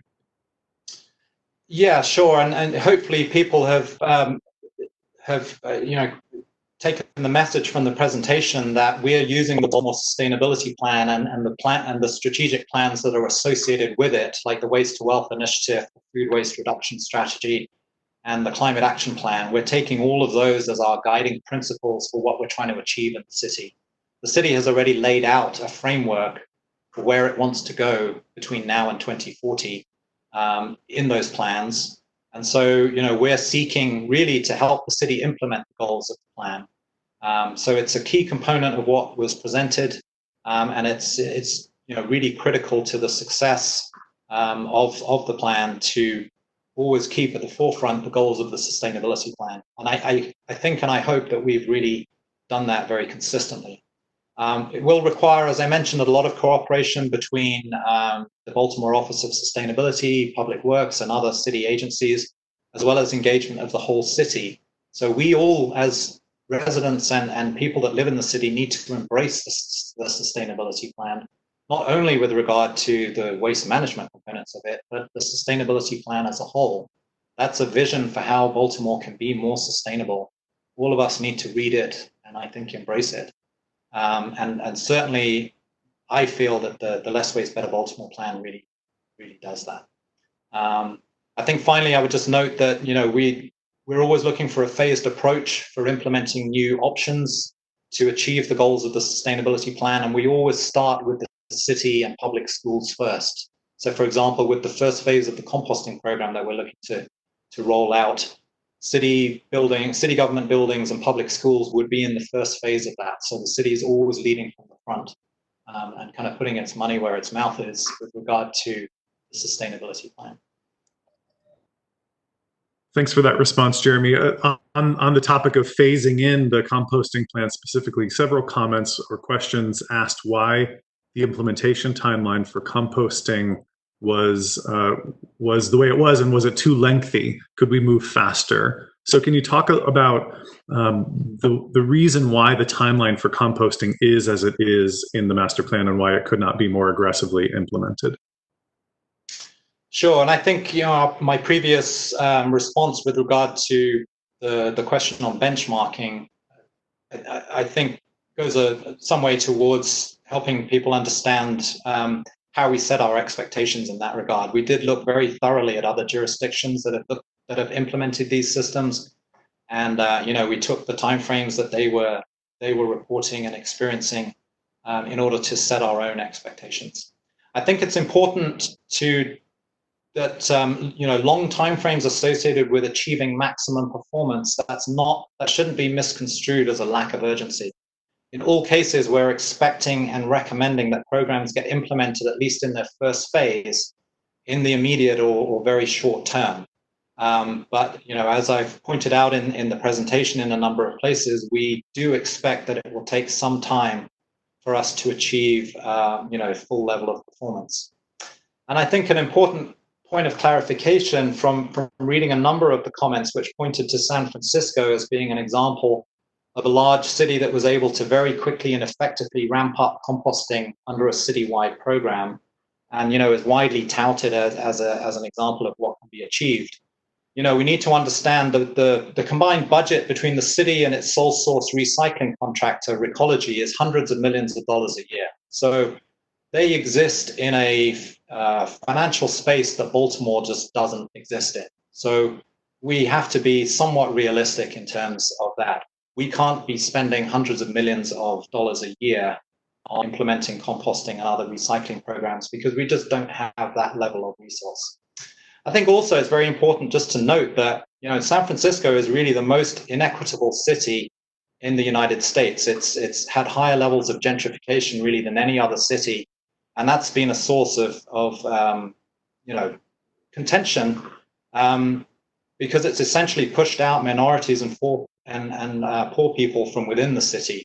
So one of the reasons why San Francisco has so much money available is because it's gone through this very significant process of gentrification. That's not really a model that we want to emulate in Baltimore. And indeed, that was a key reason why DPW didn't want us to use San Francisco as one of our 5 key benchmarking studies. It was actually a city that Geosyntex suggested, because there are a lot of things that we can look at that they've implemented that we can learn from. But in many ways, it's just not a model that we want to use. We felt that there were other models that better suited us. So, that said, we have looked at San Francisco in some detail to see what we can learn, specifically with our recommendations for curbside composting. But we can't hold San Francisco up as an example of what Baltimore can realistically achieve in a very short time frame. Okay, thanks for that response, Jeremy. Speaking of curbside composting, several of the comments around composting were either asking about or recommending very specific tactics. And can you comment a little bit about where this plan stops in terms of staying at a high level, more strategic plan versus getting into very specific tactical recommendations, maybe for composting and more generally? Sure, absolutely. And, as I've mentioned, the master plan is strategic and it's performance-based. It tries not to be prescriptive, because over a long-term period, it's not really practical to be overly prescriptive, and it's not actually all that helpful to DPW to be overly prescriptive. So we're very focused on being performance-based. We take the goals that have been established for us by the city, and then we provide an operational perspective for how DPW and with the support of others in the city, can move from where we are to where we want to be.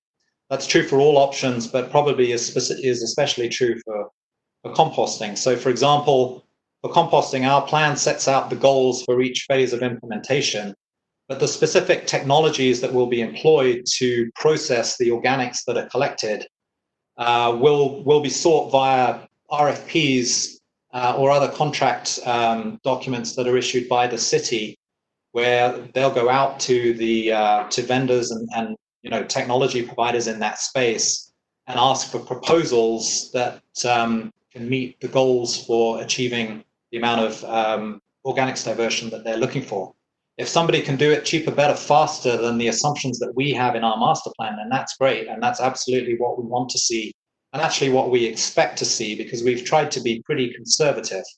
Because what's important for this plan for DPW is that it doesn't over-expect, but it rather under-expects in terms of what they should be prepared for things to cost and for levels of performance to be. It's always better for you to plan to spend a little bit more money than you ultimately have to, and to have better performance than you originally expected. So we're expecting that people will be able to do it cheaper, better, faster. And, when the city issues RFPs for phases of implementation, then we would expect to see some very creative and imaginative and innovative proposals submitted.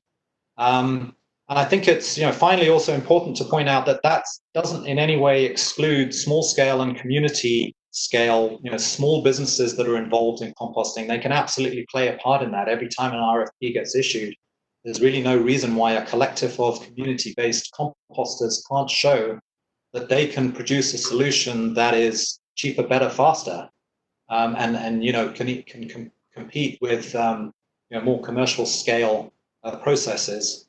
There could even be some set-asides in RFPs for some funding to go to small operators or community operations, so that we always make sure that there's a role for small businesses and community entities in that regard, and that's something that DPW could consider.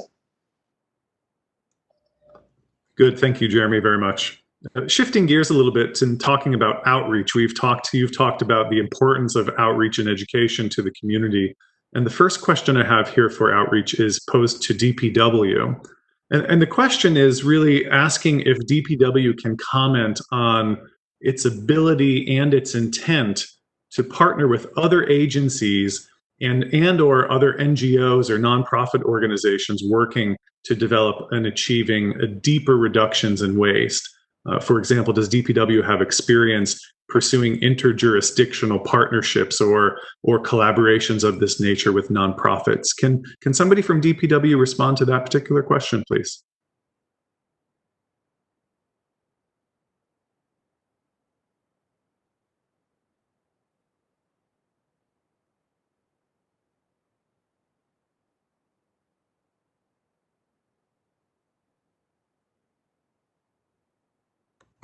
I think there may be some trouble with sharing the controls on the presentation, Ross. I mean, I can answer very shortly and maybe give someone from PW a chance to step in afterwards. I know that the city has undergone a number of collaborations with surrounding counties, notably Baltimore County and Anne Arundel County, with regards to stormwater management initiatives. So, not directly related to solid waste, but definitely in the realm of DPW's responsibilities. They have some pretty good experience with interjurisdictional partnerships. And then the city has also had many collaborations with nonprofits, specifically the Office of Sustainability. The food waste reduction strategy was developed in collaboration with the Institute for Local Self-Reliance, which is a nonprofit organization based in Washington, D.C. And I know that there are many other examples that I don't have to hand. So, I think, I don't want to answer for DPW, but my experience has seen that they have pretty deep experience in that regard. This is Kristen. Can you hear me? We can, yeah. Now we can hear you, Kristen. Excellent. Please. Thank you. Sorry about that. Yes, I think you responded very well to that. I did want to chime in. The Food Matters Project is a good example of how we've collaborated with other agencies within DPW, within the city, including the Office of Sustainability, and with nonprofit partners. Also kind of related to waste diversion and talking about those different specific items in the waste stream.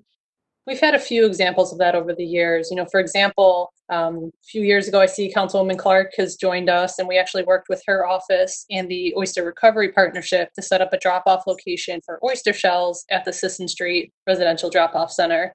So that's, it's a small component of the waste stream, but that's an example of how there are organizations out there that are focused on different specific items that I think have a lot of potential to further work with, and it doesn't necessarily need to be at a drop-off center. It could be at other locations.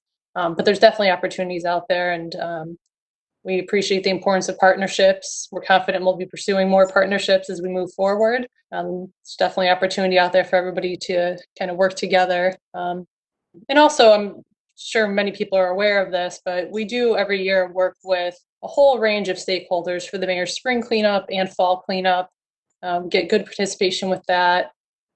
We've also supported the Cheers to Clean Water cleanup event, which is actually hosted by Trash Free Maryland and local breweries. So we're always looking for examples. There's a lot of groups out there doing really great work, both on the private, public, and nonprofit side. So we definitely want to leverage that and work together moving forward. Great. Thank you very much, Kristen. I appreciate that. Thank you. Another question here with respect to outreach that we received a couple of variations on through the comments. There's a lot of comments just highlighting the importance of education and outreach in general, and specifically to businesses, to schools, to residents, the general public. So Jeremy, can you elaborate on how the plan recommends, what specifically the plan recommends with respect to outreach to these different stakeholders in the city? Sure. And, as explained throughout the presentation, education and outreach are at the forefront of our thinking with regard to implementing all options. Success of the plan is absolutely going to be predicated on participation, and participation is going to be completely dependent on providing appropriate education and outreach to ensure that people are engaged in what we're trying to achieve with the plan. So for each option, I didn't elaborate in a lot of detail in the presentation, but for each category of options that we're looking to implement, whether it's composting or recycling or C&D, reuse programs, etc., There's a very big emphasis on education and outreach. There's specific investment and cost allocation made in the plan for each of the options to education and outreach, and that includes DPW, potentially Office of Sustainability and other staff in the city, being dedicated to that effort, along with financial and other resources. Schools certainly feature very prominently in all of our education and outreach considerations. Stimulating students to get involved in recycling and composting is obviously going to be critical for the future success of any of our programs. As I mentioned, schools would be in the first phase of a composting program once it's implemented, and we're expecting that the positive feedback loop that would be generated from that is going to be something that would really be something that the city can capitalize on in terms of education and outreach. There's going to be a lot of opportunities offered from that to do demonstrations and so on of the effectiveness of composting as a way of stimulating students to really think in this regard. So, long story short, education and outreach is the first consideration when it comes to all of the options that we're looking at. Great, thanks. Shifting gears a little bit and talking about recycling options, we received several comments about how the study addresses, and if the study is addressing, maintaining recycling facilities within the city, maybe smaller scale in-city recycling versus sending that material outside of the city for processing. So can you elaborate, and you touched on this a bit, but can you elaborate on how the plan addresses that option, or these options of maintaining these small scale in-city recycling facilities as part of the plan? Yeah, sure. And currently the city sends all of the recyclables that they collect out to the Waste Management Recycle America facility. So they're a large company that can leverage the resources of a large company to send that material out to the secondary markets. And there's nothing wrong with that approach. It's a responsible mechanism for the city to use in terms of making sure that the material that it recovers as recycling actually goes for recycling and doesn't end up as trash. It's quite expensive to do things that way, and also we just see the elegance of moving to a smaller scale in-city mini-MRF approach as being optimal, and so we've recommended that the city move towards that as soon as practical.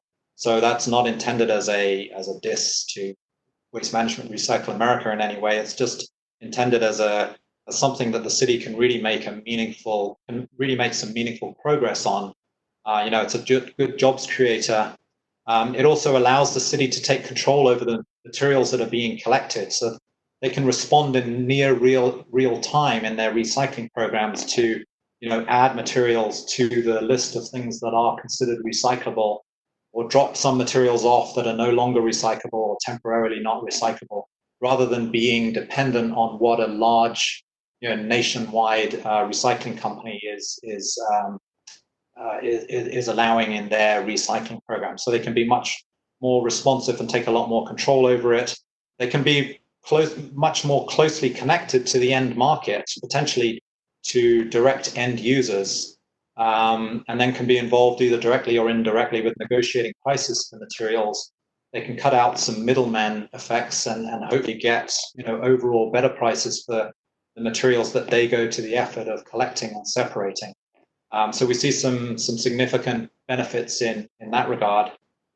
And there are a lot of large companies out there that have mandates for recycled materials. A lot of manufacturers would like to be using a lot more secondary materials and recycled materials in their products, but are finding it hard to source that material. So if there's a way for the city to, directly end up with a contract with Coca-Cola or Nike or whoever it is that's looking to use recycled materials in a larger and more meaningful way, then that represents a very meaningful opportunity for the city. The city's already been approached with some interesting proposals for implementing a mini-MRF type approach, at least at a pilot scale. So we're pretty excited about that as an option for really shaking things up in terms of improving recycling in the city. Good, thank you. Several of the comments or questions we received asked about materials that today cannot be recycled, but in the future may be. And of course, the master plan has a 20-year time horizon. So how does the plan take into account potential advances in recycling technologies that may allow materials which today cannot be recycled, but may be recyclable in the future? How do you account for that in the plan? At the moment, we don't directly account for those. So we haven't tried to make any predictions about materials that are currently not recyclable but could be recycled in the future, and therefore, a chunk of those materials could count towards diversion in 2030 or 2035 or something. If we made an assumption that a technology to deal with them was available, we really haven't tried to do that. We've kept things rooted in what could you achieve today. And I think that was well illustrated in the two curves I presented of what we would expect the residual components for disposal to look like over time, depending on whether we achieved the maximum diversion potential or whether we just stayed with the status quo with waste generation slightly increasing over time. And you could see that the residual material classes were dominated by unclassified materials. So, a good example of that is babies' diapers or something. At the moment, there isn't really a good recycling technology available for dealing with that in a cost-effective way. But there's a lot of smart people around the world looking for options to deal with those materials and others and find ways to recycle them. So we want this to be a living, breathing plan in that regard. We want an annual review by DPW to be looking at what has changed, what's available, so that materials can move from hard to recycle or unclassified to recycle. And that would be the way that we would get from the 83% that we're currently at towards, closer to the 90% that we need to get to.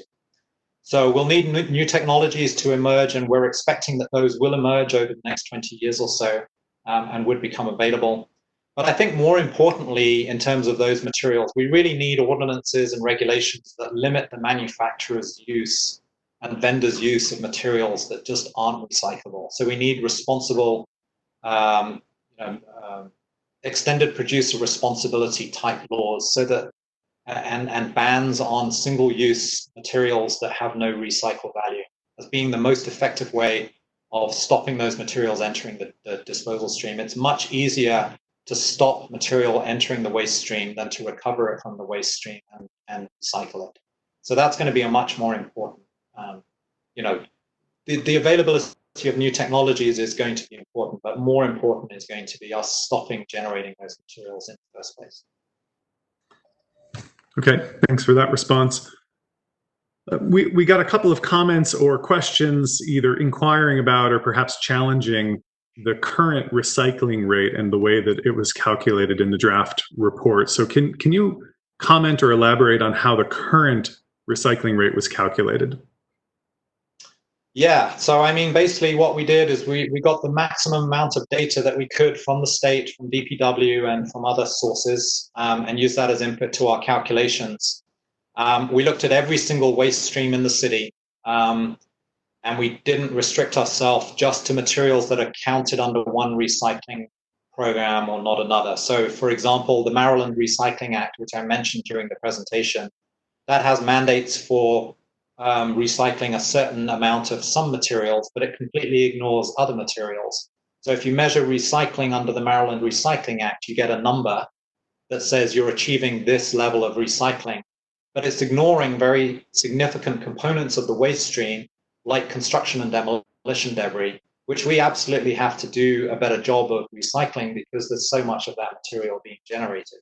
So what we decided to do is just take the lid off the box and shake out all of the contents and look at everything that's being generated in the city, everything that's currently being recycled in the city, so that we can have a really good understanding of all of the waste streams that are around, not just the ones that are targeted under the MRA, and then look at what we can do across all of those material classes to increase recycling, not just focus on the subset of categories that would increase our MRA number and make us look good. It's important for us to be doing a comprehensive improvement to recycling across the board. So our numbers the 45% overall recycling number, diversion number that we report, and all of the calculations that we have are on that basis. So there's no there's no subcategories under the MRA. There's just, this is all the material and this is all the recycling that's going on at the moment. Details of our analysis, as I mentioned, are provided in the Task 5 and 7 reports, which are available. They go into excruciating detail on how these calculations are performed, and I'd really encourage people to look at them. Okay, very good. Thank you. One more question around recycling, and it pertains to various fees or various incentive schemes that were recommended or were asked about by people who submitted questions and comments that might help to increase the recycling rate. And so can you elaborate a bit on how the plan, what exactly the plan recommends with respect to fees and incentives for recycling? Sure. So I think I'd break my response into the residential and the commercial sector and handle them differently. So on the residential side, you know, the interaction with the public that DPW has, we've consistently tried to use an incentive rather than a fee type approach. So, you know, stimulants rather than punitive measures to increase recycling. We think that's going to be the most effective. You know, especially looking at the problems that Baltimore has with litter and with illegal dumping, it's hard for us to see that having a punitive type approach that charges higher fees for more trash disposal is going to end up with us being in the situation that we want to be in. So we're not making recommendations to move to usage-based fee type models at the moment, pay as you throw as it's known commonly. That's not to say that the city couldn't consider doing that in due course. You know, the great thing about a flexible performance-based plan is that those kind of things can be moved into the plan at a later date if the city deems it to be a better approach. But for the moment, we're really in the residential sector trying to use incentives rather than fees as the way to increase participation. On the commercial side, obviously, it's a lot easier to have some mandates and some more fee-based programs because you can impose on businesses, you know, whether they're haulers or other businesses in the city, you can impose mandates and restrictions on them and enforce them a lot more easily. So there's more scope for direct fees being assessed there. And for example, in the establishment of deconstruction mandates and architectural salvage and, you know, other programs to increase the amount of C&D waste that we can recover, we definitely have more reliance on a fee type approach.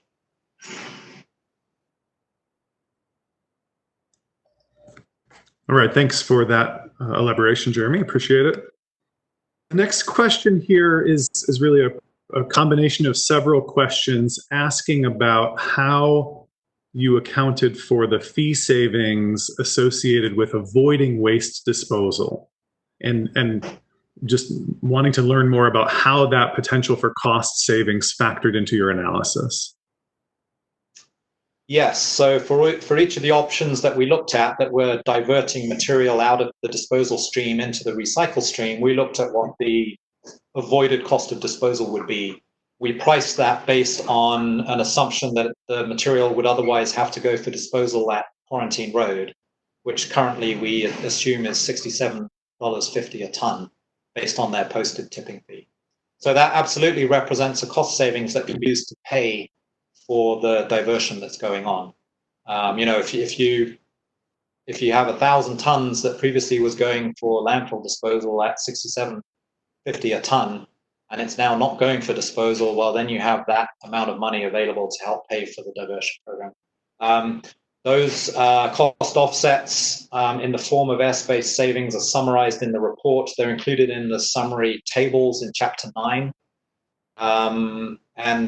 You know, again, the details for how we calculated those airspace savings are elaborated in a lot of detail in the Task 5 report, which is, you know, available on the city's website. So, you know, all of the detail and the background, the assumptions, the input data is all provided there.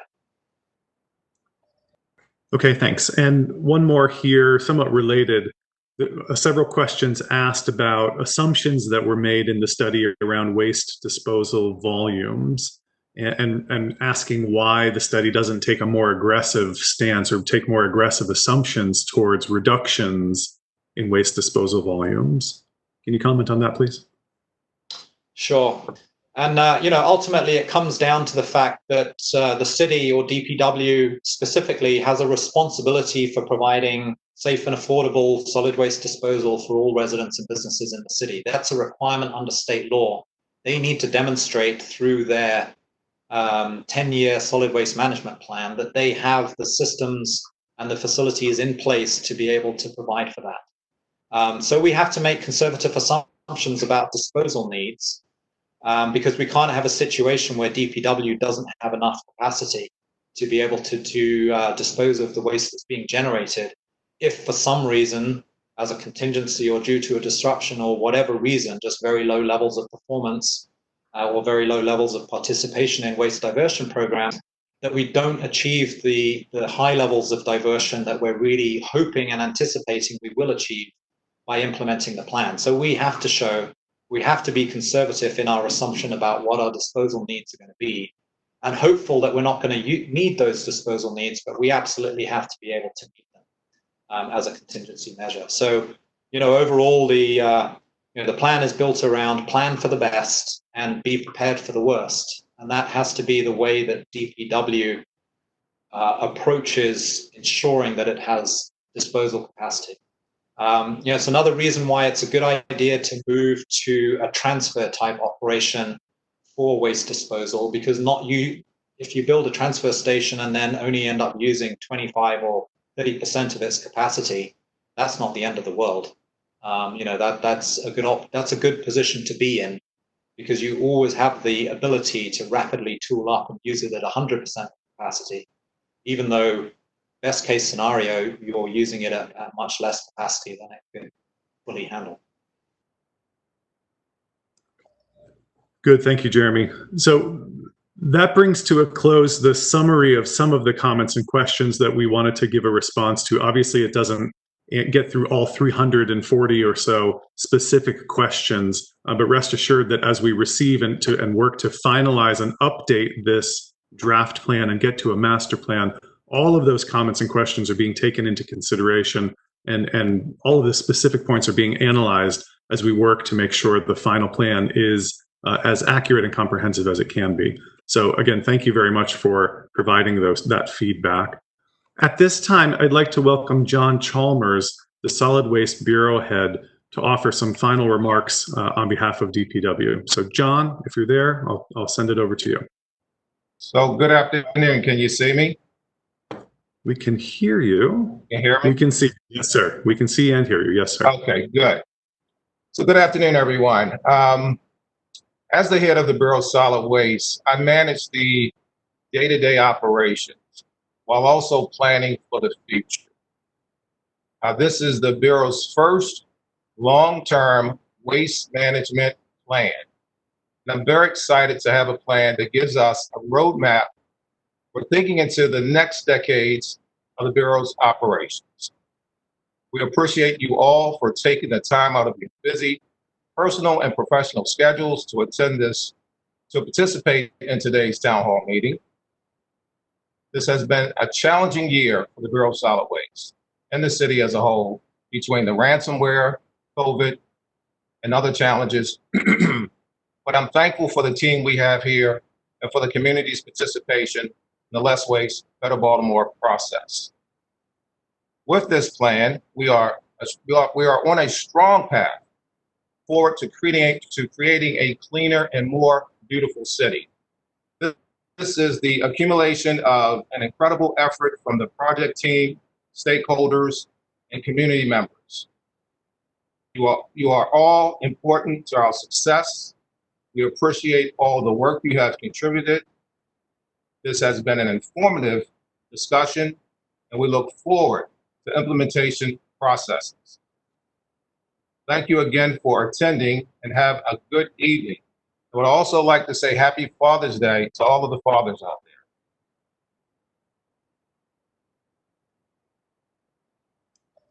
Thank you, John. The meeting is adjourned.